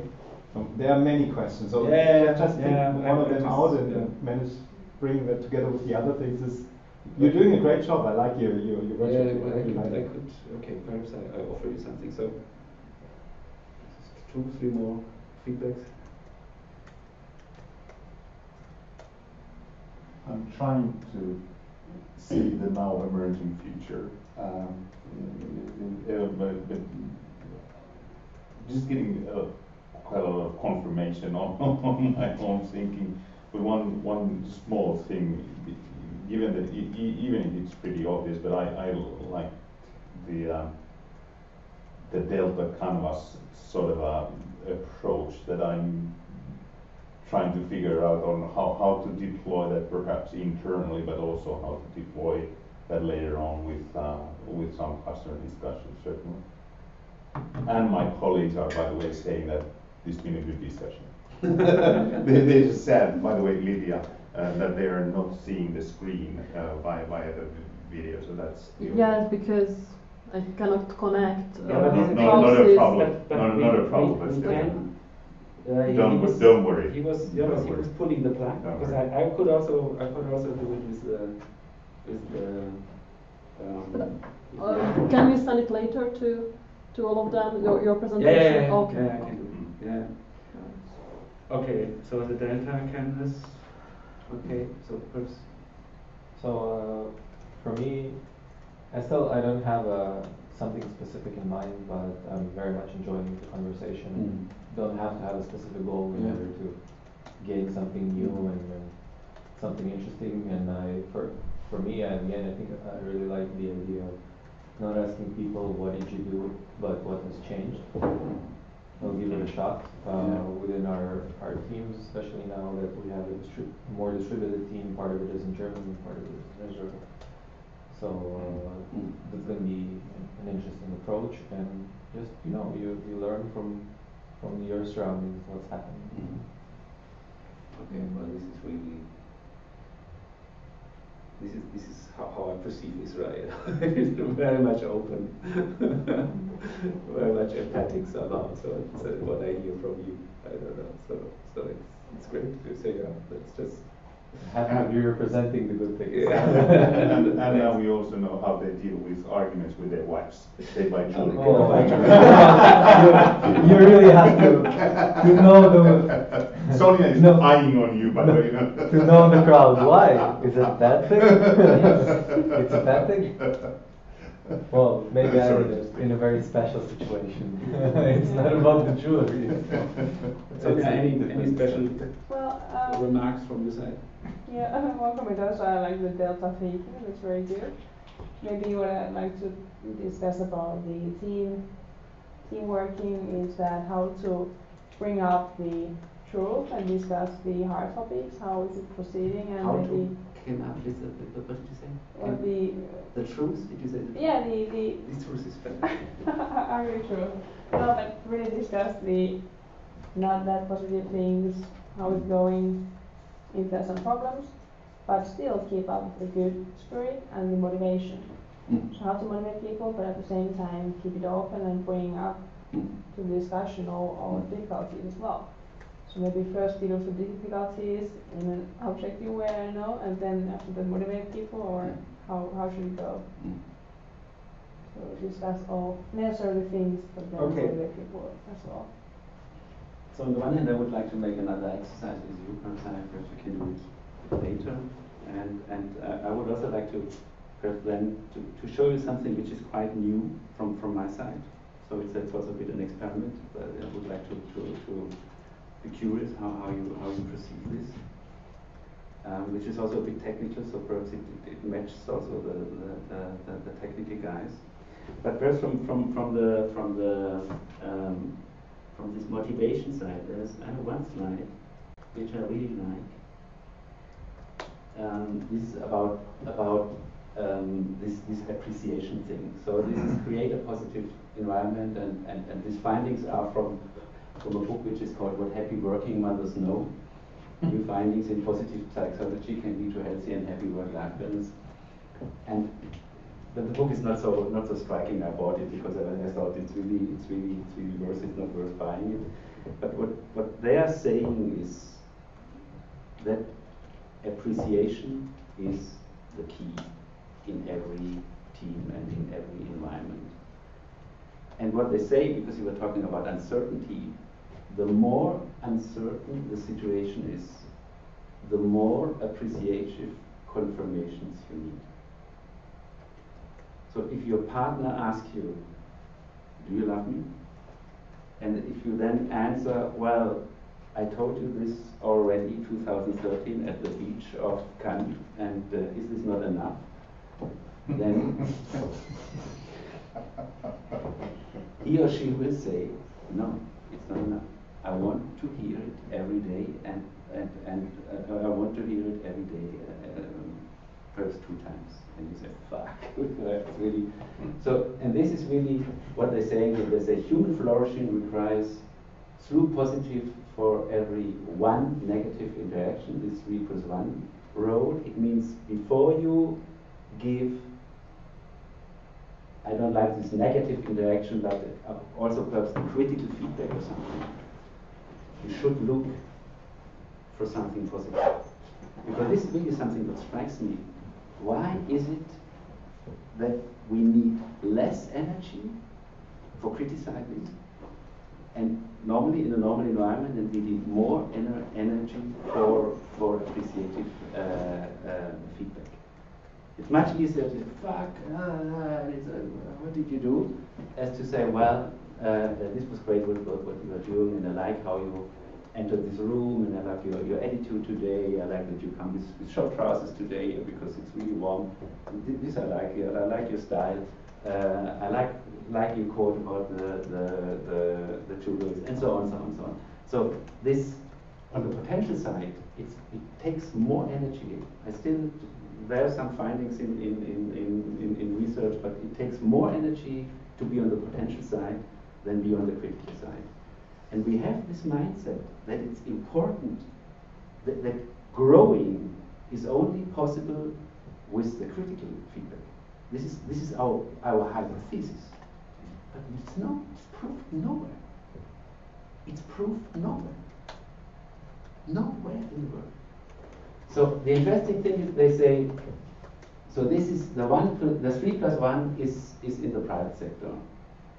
So if you come home and your wife say, if you are a man, you say, well, can you bring the bin out? And you say, fuck. Right? But you say, hey, great to see you again, and I really was looking forward to that you come, and today we will go out and we have lunch together, and we'll have a great evening. And by the way, could you do me a favor? Could you take the bin out? It's a complete different thing. And this is also in the working environment. So in the working environment, it requires even more than in the private sector. So it means, so this. But I like this as a sum of rules. This is also, but this is also quite of empiric things. So 5+1, and then they say 9+1 in a new environment. This is the uncertain thing. So if it's uncertain, you need even more confirmation that what you're doing is right, and that you are a nice guy, and that I love you, and that I love how you are today, and even if you made a failure or something, it will not damage our relationship. And this is something we have to train every day, again and again and again. Now I'm 62, I'm still had a terrible, lotta, how you say in Italian, struggle with fight with my partner last week, and I said, what the fuck was this? Why? How did I? What was the trigger point in me? Who was bringing me in this mood? And so it never stops, this learning. But this is something I really like, and I can show you this, and this is also great. These are the team success factors from Google. Google is really sharing everything. So you can say about Google what you want, but they are really a great company also in terms of this team knowledge. And there's a page called Rework. If you Google Rework, then you come to all this Google stuff. And they were analyzing, I don't know, hundreds of teams. And they said, what are the success factors? And the success factors are not the skills, the high potential skills of the teams. Yeah. So what is the team success factors for high performance teams? It's not that they are super skilled. It's the number one is the psychological safety. And the psychological safety only comes by appreciation. Thanks that you are here. So my partner or these two guys in Pioneer, where I'm working now, normally in the evening or I think at least once a week we embrace each other. I don't know if this is a bit a cultural thing. I'm a bit older, but in the environment where I'm now, we are embracing each other every day, every morning, every evening. Say ciao, hi, goodbye, and then this one guy says, schön, dass es dich gibt. So it's happy that you are there. It's for me it's wonderful that you are there. Every day, yeah. Or perhaps not every day, but also as an attitude. And it's of course it's also a bit of repetition, but it's just this confirmation to say. So. And then there are two other things which I think are very important. This is dependability, so you can rely on each other. This is something which is really important. And there you can also give feedback, so team members get things done on time, and structure and clarity. What I like on this is that there are not kind of rules, it's structure. And structure is also what I do with you. If I say let's do the 2 minutes and the 1 minute, this is structure, yeah. So there is some. It's necessary that there is structure, that there are team roles defined. But the psychological safety, team members feel safe to take risk and be vulnerable in front of each other. And this is for an engineer or for surface, it's really objective. It's ridiculous. Yeah, no. So why? Come on, it's not the truth. It's nothing. It's just to be in a safe room where you really then can depend on each other, and then three, and this structure. And now I would like to make a little experiment, because I was doing something which I was. Sorry to interrupt you there. Yeah, I think that there are many different ways how to communicate something like that. Mm. There are some implicit ways, by little sentences during the day, by motivating, by English wertschätzen, appreciation, yeah. Implicitly, just by changing the structure of a team or whatever, yeah, and some explicit ways if you say it to them. So you and your team at the Friday, when there's this nice guy who says nice that you are here, this is a very explicit way to tell that. You have the person who says that has to like it, but also the person to whom he says it has to like it. Yeah, then it has to match. If you think of engineers, this seems to be a little bit for engineers as a they tell you have to motivate them to do this in their way, how they like it. I think. And I don't agree very equally. I don't agree on that. I work with these teams who come from Bosch and from Mahle and from Porsche and from Mercedes and everywhere. And at the end of the day, they are really blown away by this approach. So you do it in this explicit way. Okay, good. Okay. Because and also. You have also these stories about women are from Venus and men are from Mars, and of course perhaps sometimes it's not so easy for you also as a man to be appreciative to a woman and say, yes, I love you, I love you, I love you. But at the end you can do it, and if the partner tells it to you, it's also for you, it's great. So this is also the reason, because to do, for example, sometimes this structured 2+1 game with this appreciative feedback, just to make this experience how nice it is if somebody gives you feedback, and an appreciative feedback in a kind of perhaps different environment. So, and also for me, I can confess, I always confess, I was a managing director who was really terrible. People were going out of my office and were crying, for 10 years. And in a way, I thought, well, this has to be because and my father and my trainer and everything, And then I started to change. And today, in this environment of the corporate startups, I'm the chief appreciation officer. Yeah, and I'm still, and now I play with this. I say I have a managing director part who is really terrible, and sometimes he also takes over. Yeah, and say, oh, sorry, yeah, but now, or sometimes I play with it and say, okay, now my managing director part is saying something. You know, I didn't understand anything. You know, something like this. And then I have a coach part who is, and you can develop this, you know, and you can also develop this in the teams, because at the end this is the cultural constant all over the world is really, it's not esoteric or something. It's love. Yeah, this is working everywhere, and also the opposite. So it's absolutely important that you be explicit. And always start with this. If you are completely pissed, but this is something I say, it's not so much about leadership. For me, it's more about self-leadership.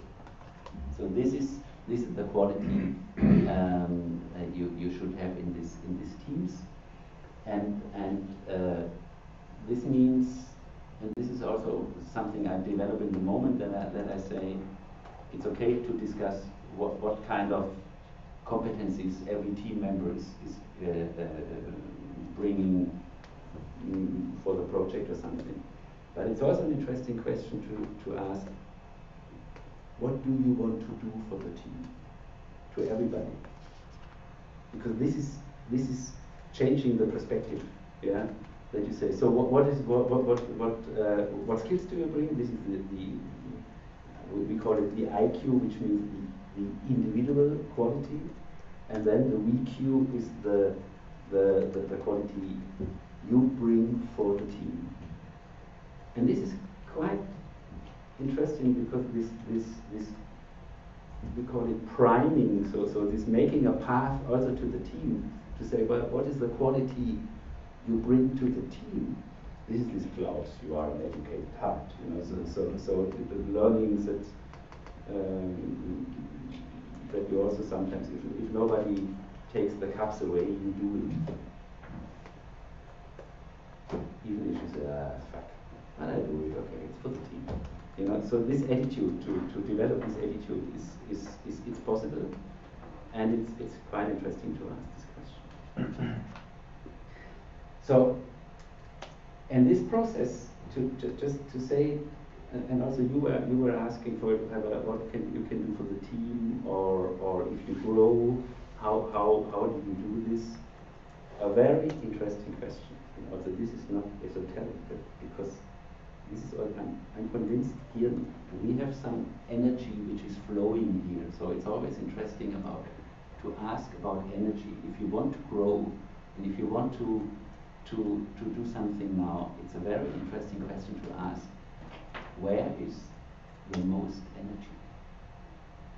You know, so if you work on change, if you work on structures or something like this, so it's the one hand you have this push, and you have to say, from my perspective it has to be like this, and now we have to grow and da. But a very interesting question is also to say, where is the most energy in the moment? Where can we start? And this energetic approach is really very interesting, and is today also the start of the art. So if you have 10 minutes, I show you and I will show you something about self-organization.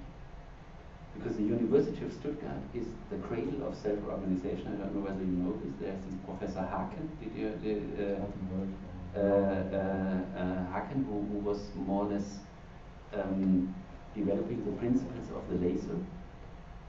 And the perspective of the laser is also that this is a self-organized. I'm not a physics. I'm not so much in physics, but it's a self-organized process where you get something from a lower level of order to a higher level of order. And if you talk about self-organized organization, so for example in Scrum or something, you also say, right, we have these self-organized teams. For a long time I said, well, what does it mean? And now I found there is some research out there from this Haken and another guy who is a just let's see, is a psychologist, and they were looking on this so-called systemic approach. So this systemic approach is very much European and also very much German driven. And it's this idea. No, I hope it works here. It's in German, but this idea: how do I come from chaos to order, and how do I have these transitions to a higher organized level? And you can also approach. So the systemic idea is there is no really clear perspective, what is the cause and what is the impact of something. You can't decide this. So this is also the reason if you talk about realities or you talk about the truth or something like this, it's not decidable. Because here in this room, who is triggering what? You can't say this. I entered this room, but how this session develops, how the future is emerging here in this room over these 3 hours is not only triggered by me. It's triggered by every feedback of you and how you sit here, like this, and you like this perhaps, and you like this, and with the feedbacks you give, and now I stand up, and so this is a systemic. This is meant with systemic, and also with this drawing from Escher, that you don't know where is the start and where are things going. So this is this Haken who was doing this quantum theory, starting with this. Then he was talking about self-organizing in complex systems, and about self-structuring of materia. And then he was writing a book with this Schipek, and he said, well, synergetic in psychology. And how can we look to this self-organized transformations from more chaotic principles to these order principles, and they defined together 8, they call it generic principles for but this I also like, but perhaps it's too well.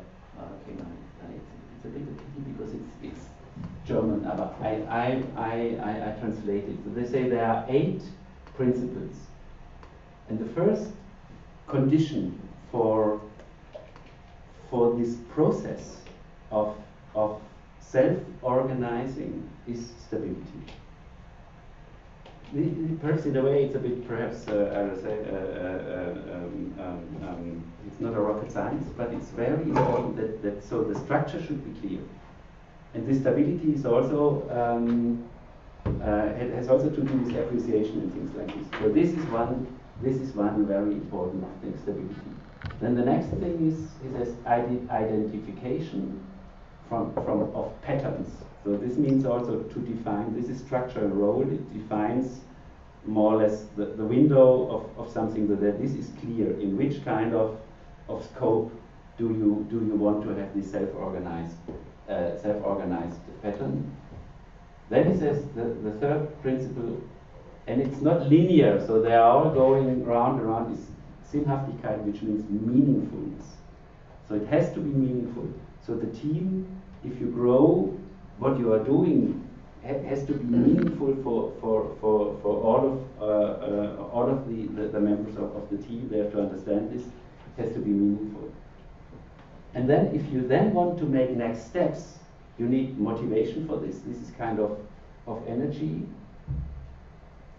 And what I like now in this, what I like especially, is that he says, and then what you really need is a phase of destabilization. And for me, normally you think if you have this destabilizing phases, it's a bad thing. Well, now in the moment we have trouble in our team, and oh, there is some bad bad energy, and there are some things behind the scene, and while we don't feeling well at the moment, and we have some huge problems. So this also we have some huge problems, yeah. And to understand that these huge problems are part of transitions in kind of self-organizing if you don't have these clear structures, and then it's more or less needed, yeah. That it's needed for transitions to say, okay, this destabilization then guides to new levels. And this is also something which is, from my point of view, also relieving, even if you're kind of so as a leader, and also if you have self-leadership with yourself, so well, at the moment there is some kind of destabilization, I think this is a huge potential, yeah. And this is in this process it's more or less implicit. Then there is some kind of synchronization for the right moment, and then this targeted, how do you say this, targeted changes of symmetry, where you then influence. I like this. I have a picture here. This is potential landscapes and transitions of order. So normally you like this estate because there you feel safe, but nothing is happening. Yeah, so there is no potential in this state. So you could roll around a bit, a bit here, yeah, but not so much. Yeah. And these are these areas of destabilization, but also of high potential. And here it's really interesting because you can go to this side and you go to that side. So it's not symmetric what the potentials are, and it's a bit shaky, and you have to cope with this as a leader, as a team, and you have to understand that this also has a huge potential, and then you go to the next phase of stabilization of new patterns, and then you continue. So this is a complete different perspective on creating organizations, on growing, and on organization purpose also of startups. But I found it very helpful for me to look at the development of teams and to look at the development of companies like this. So I made some, let me see,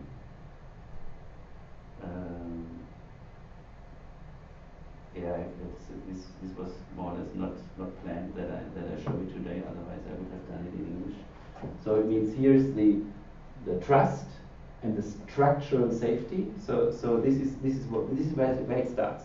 This was also where we're starting today. We said first, let's do some little exercise. Let's do exchange some nice things. Open up a bit. Let's change the environment. You know, we couldn't do it on a table.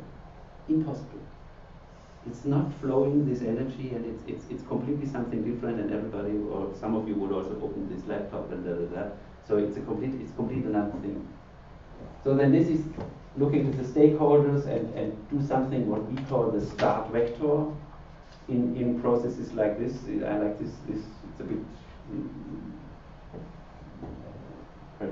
For me, I like this idea that you say, okay, we need some vector, but it will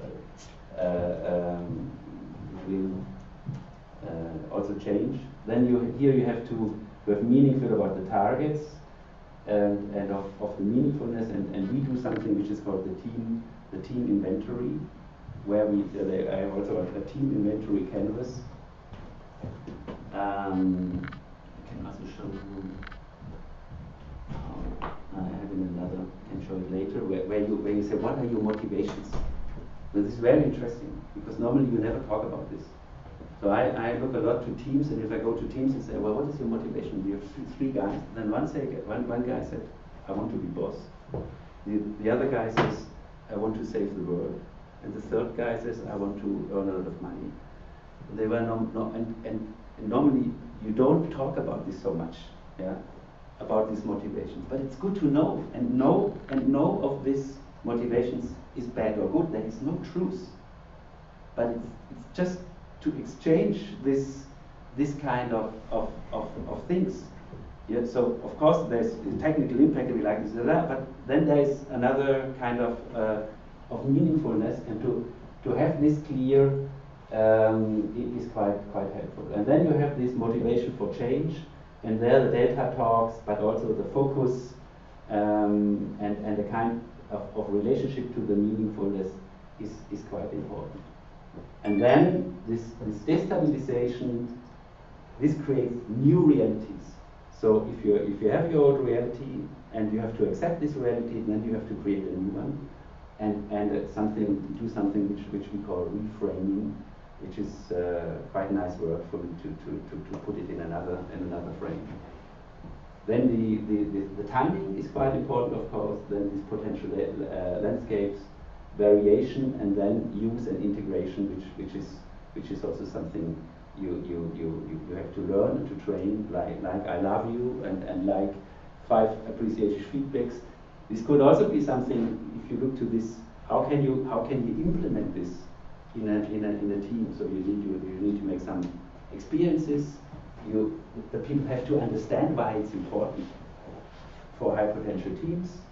You have then to create a new reality, this potential, and at the end you have to integrate and to learn it and to take people in your boat. So this is for me another perspective on organizational development, on growing these teams, on looking for energy, and bring this then in the context of the psychology safety, of the dependability. Of course, this is something really important in a team, and this clarity and structure of roles. How do you resonate with this strong input I did now?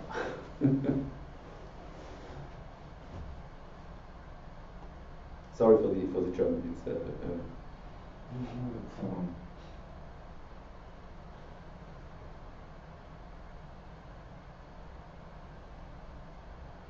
keep thinking on a number of things, but perhaps just not fully understand it, perhaps or incorrectly, but from my point of view, I think especially for a startup or an emerging business, even here inside a bigger company,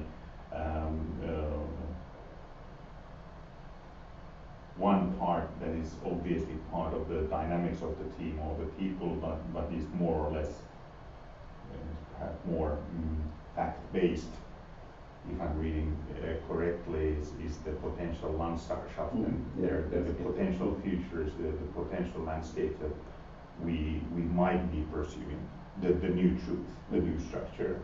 In terms of business goals, that is not the structure of the team, but in terms of business goals, I tend to find that I suppose we all live in a world or environment that,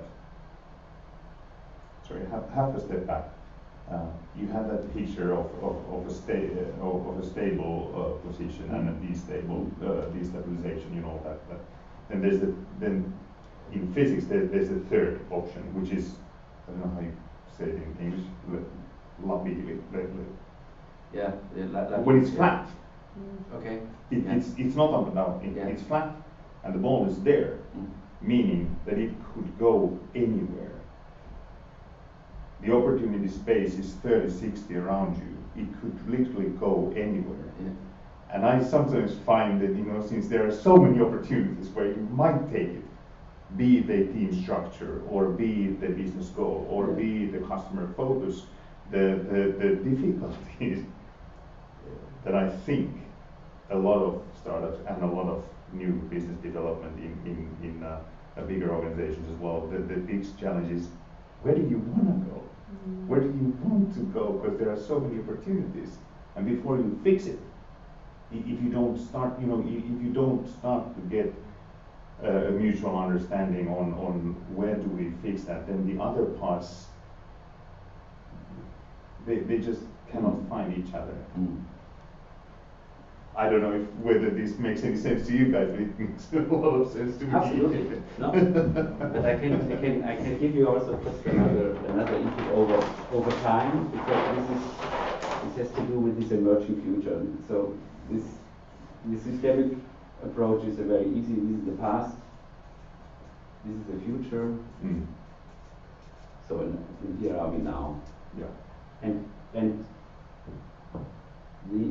I don't know whether you heard from a concept which is called effectuation. This was an American professor who was making qualitative research on expert entrepreneurs in America, the founder of eBay and other guys. She made even not so much, but she made, I think, 50 interviews or something, and she was writing her PhD about this with a Nobel Prize winner. And she found out some principles of expert entrepreneurs, how they acted, and she found out that they of course have some faraway goal, but that then they look for the next possible step, and this she calls the affordable loss. So they didn't go for this, we have this huge idea now, if we get 1 million then we have a marketing budget and then we can do this huge thing. So but she said, what is the affordable loss? And this is the idea which I also like from this no emerging future, because this is in a way co-creating the future. And this is what we at Pioneer guys, we call it the start vector. We say it's even not important what is especially in the early phases, it's not so important, because if you start like this and you go the next step, then you see, no, I have to go like this, and then you say, no, I have to change this vector because we go in another direction, and then we have to change again because we do custom interviews, we get a new stakeholder, we get a new a guy who gives us money, we have new client customer interviews and things like this. So I completely understand, because we also say if uncertainty is 100%, then also potential is 100%. So you have this, you have always, if you have these high uncertainty environments, then it's more or less, because it's 100%, it's the important thing is always acting. And the question is, how do you get relationship to this next step you do, and that you understand that for the small steps, the acting and being fast is very important. And the quality, even this I like very much. Jeff Bezos now wrote this letter to the shareholders, and he said, day one, and then he said, if I have 70%, it's the maximum I can get as information. So how much secure do you want to have your decision? And the interesting thing is, if you think of kind of also that if you look to yourself, you negotiate with yourself the next step. And for me, it was a very, very, very striking thing when my hypnosystemic, really the guru here, Gunther Schmidt, who was my trainer, and he said, well, how much safety do you want to have? And I said, well, 100%, of course. Yeah. And then he said, well, but if you think of your own mind as a kind of inner parliament in democracy, 51 plus is enough for a decision. Yeah. And if you want to change the constitution, you need 75 or something like this. And 100% is dictatorship. So then it changes a bit your approach of how much secure must the next step be if it is not too big. Yeah. And I like this idea very much, that I say, okay, well, this next step, what is the next step I can oversee? This is co-creating the future, and this I can do now, because this is the first step and the next step. So this is just another approach to this, which came in my mind. Oh yeah, and absolutely, and fully in line with my own thinking is basically the sort of agile development ideology, Yeah. and I suppose it in a team context, it just comes down to the fact that even the big goal there may be changing. And then it comes down to not only how much of that insecurity you can live with, and I can live with a lot. It's been part of my life, I can live with a lot. But I do worry sometimes that it's just not enough that I can live with it, and different people have different levels of those security expectations, and I'm just not fully convinced that I can, meet those expectations with the other parts of the team at that all times. That's perhaps one of my sort of worries. Oh, it's interesting that you mentioned you have a lot of options and you don't know what you want.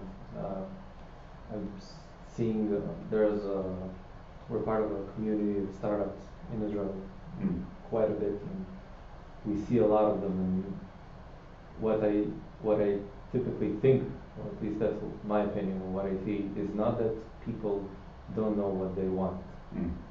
People usually, especially entrepreneurs, when they start off, they have a very concrete goal.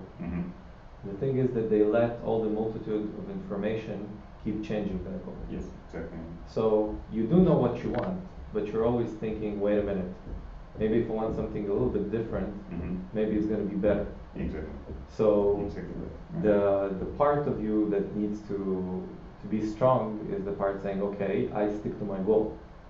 I don't let all the million other inputs get me to a different direction. And that's actually how big companies are better than startups in their ability to stick to a goal for long term. True. It comes, of course, from the fact that they can have 100 of those goals because they have the resources, and you get only one, and it needs to be the right one. Yeah. But if you keep changing, you're never going to get anywhere because you'll end up going in chaos in a circle, in any step in any direction. So that part, that's kind of, when you're talking about believing in your own way, that's kind of what it means. Yeah, to have that goal and to absolutely. stick to it. Yeah. And I really I heard this theory in a much simpler form years ago through a quote. Actually, it's a religious quote. I'm not very religious, but the quote means something to anybody. And I don't remember who said it originally, but it goes something like, first you do what's necessary, then you do what's possible, and suddenly you're doing the impossible. So if you think about it, you need to start with the operational stuff. Because if you keep thinking about what's going to happen 5 years down the road and you exist only 6 months, it's nice, but you're going to drown yourself in thinking 5 years down the road. And if you start with doing the operational stuff, and then suddenly it gets bigger, you get to think about bigger stuff, before you really notice it, you're already doing the larger stuff you thought about before. Yeah. But you have to start with something. So that's why I try in everything I do to follow that specific rule, just in a simpler form that I've heard about. Okay, I think it's a lot of things we did today. So I just have the feeling to sum it up a bit and have enough time to close this session. Would be 15 minutes. So perhaps just with some feedback on was this now for the last hour a bit touching to the questions you had, or is there something open? What you do you need a deeper dive or some more ideas? I like this mental picture here with at the beginning the costs for changing the direction are very low, very small. So you can test a lot of things. The bigger your company becomes and the more people are working on something, then the cost for changing this vector thing there becomes higher and higher. So this is, I would say, for the first, I don't know, it depends on the startup, but for the first months, years or so, in marketing technology, this is really cool mental picture there. Sometimes you excuse yourself by saying this sounds a little bit esoteric. I think you don't have to excuse yourself for that because so I studied physics and I know some of the works of Hagen and also the theoretical physics behind that. But I did my PhD in cognitive science, so I know the cognitive and psychological, not in every depth, but yeah. And so every human has a brain, and this brain works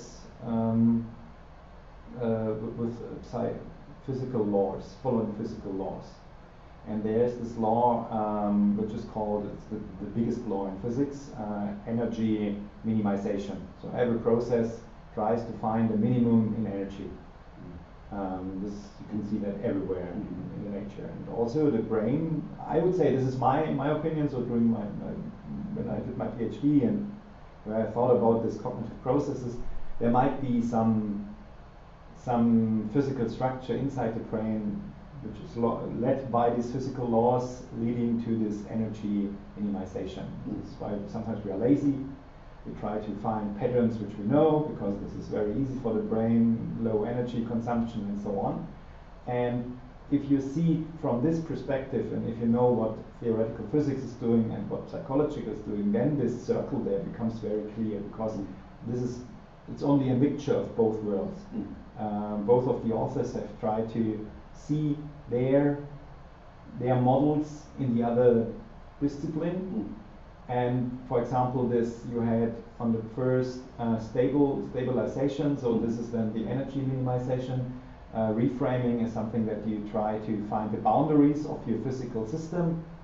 This identification of patterns in Sinnhaftigkeit, this comes then from this meaningfulness. A start vector is where you start your physical system, so the start parameters. Meaningfulness, this is then more on the psychological side. This is the motivation, the why, change motivation, so delta tasks. This is you can try to change the physical system by little moves, by moving it little steps. Reframing is something that if you're going up the hill, and I would change your picture to something else a little bit. Okay. I would draw it like you're going from, how was it, from here, so where you can decide to go to there. I would do it something like that you try to do something like that. Okay. That you're higher at the end than at the beginning. And then you have to find the valleys which are higher than your last valley where you've been. Okay. Yeah. This would be perhaps this is real co-creation. So this is my physical background.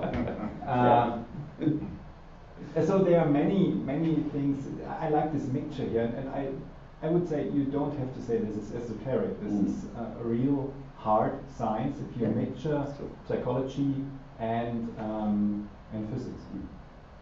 Yes. So okay. That's good. Yeah. Okay. So I reached you.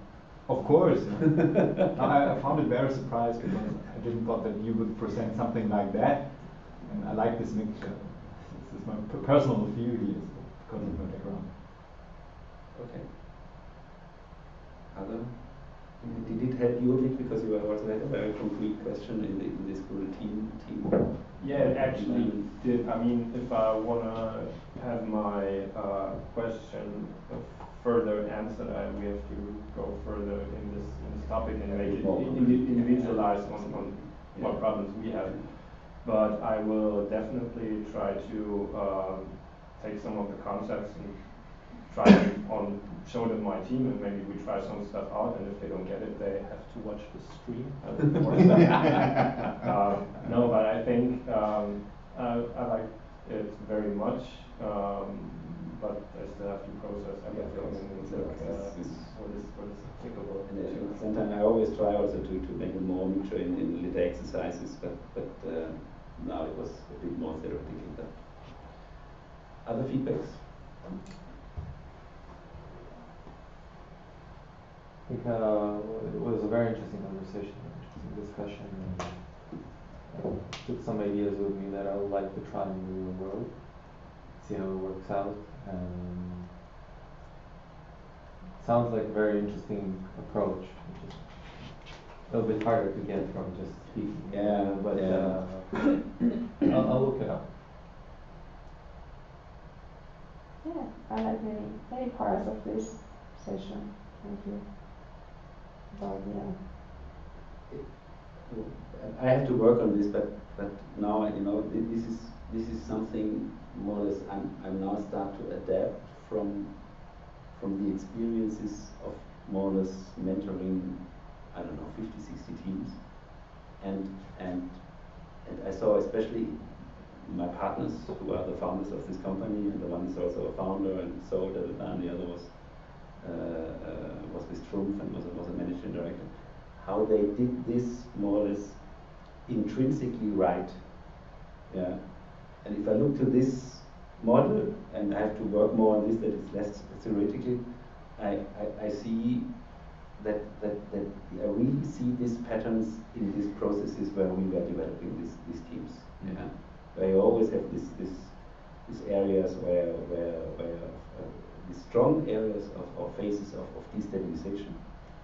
And this was for me also important because also as a mentor you get in arousal if you see your team struggle. Yeah.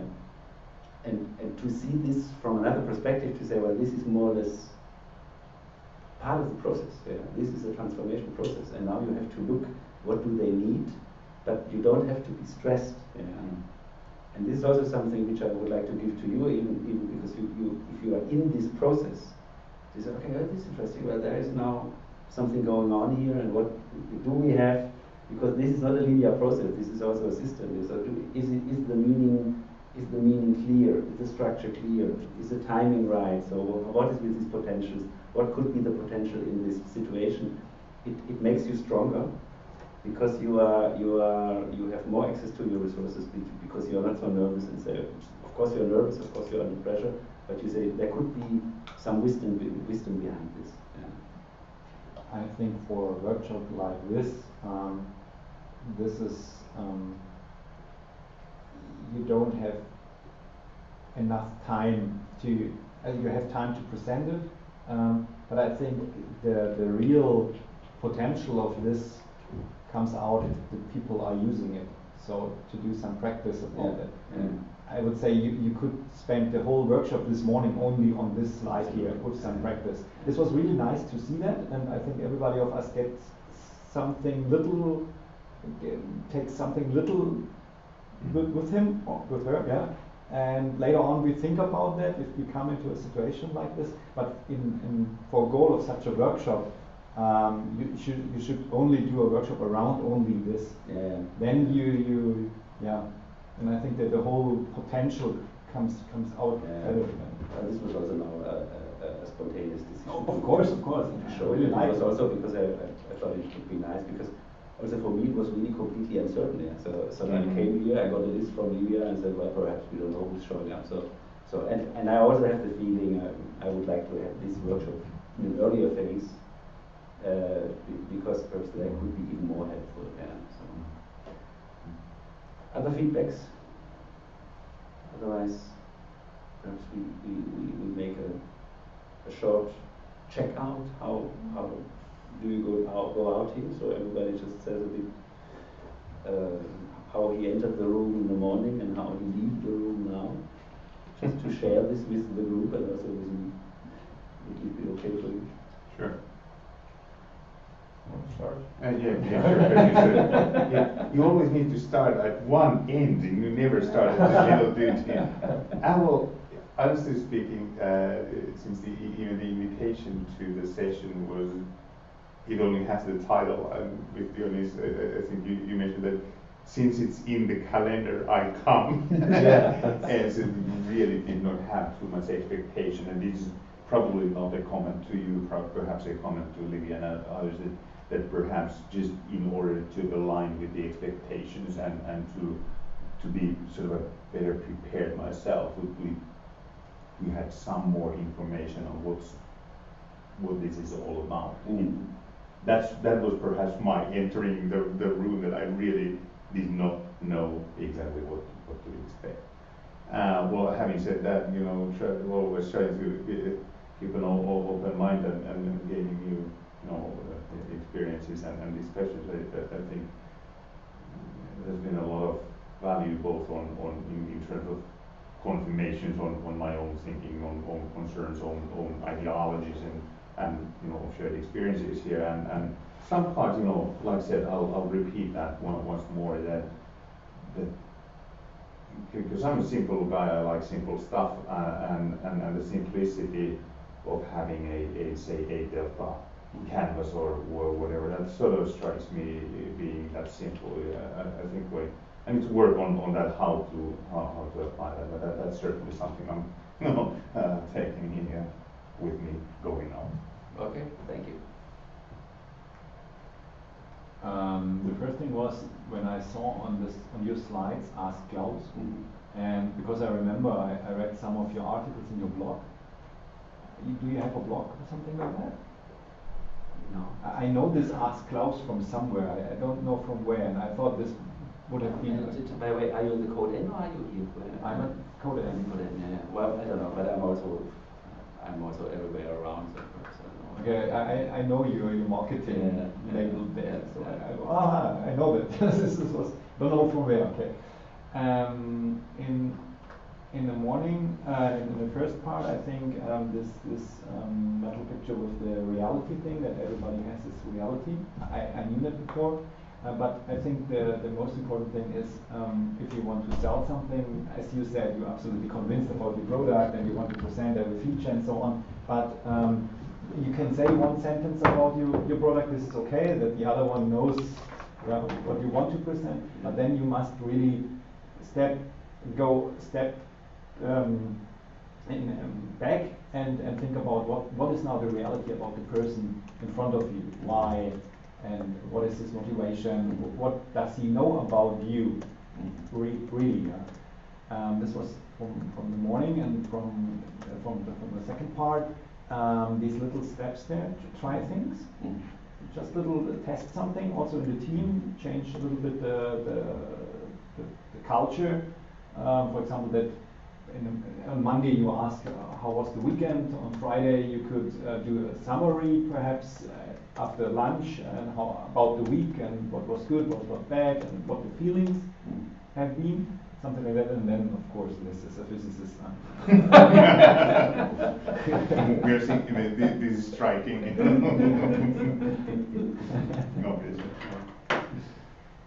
Okay, thanks. Yeah. Well, I entered the room today, maybe the uncertain what's going to happen today, the whole day. But I think these are very good learnings. Maybe I'm still thinking of how to really implement them in our teams. Like, these make sense, but then to really get there to give feedback to each other and do check in and check out, I think that would be good, but we'll see. I hope so. I think maybe all team members should attend this kind of a lesson to understand it. It might be hard for one person of the team, then go back and tell them the same thing with different words. Maybe not the same. Yeah, so they would understand and feel the same. So maybe try to put the whole team through this kind of a lesson. Yeah. Thanks. Thanks. So I think, as mentioned, I started in the morning with a bit of a blank slate.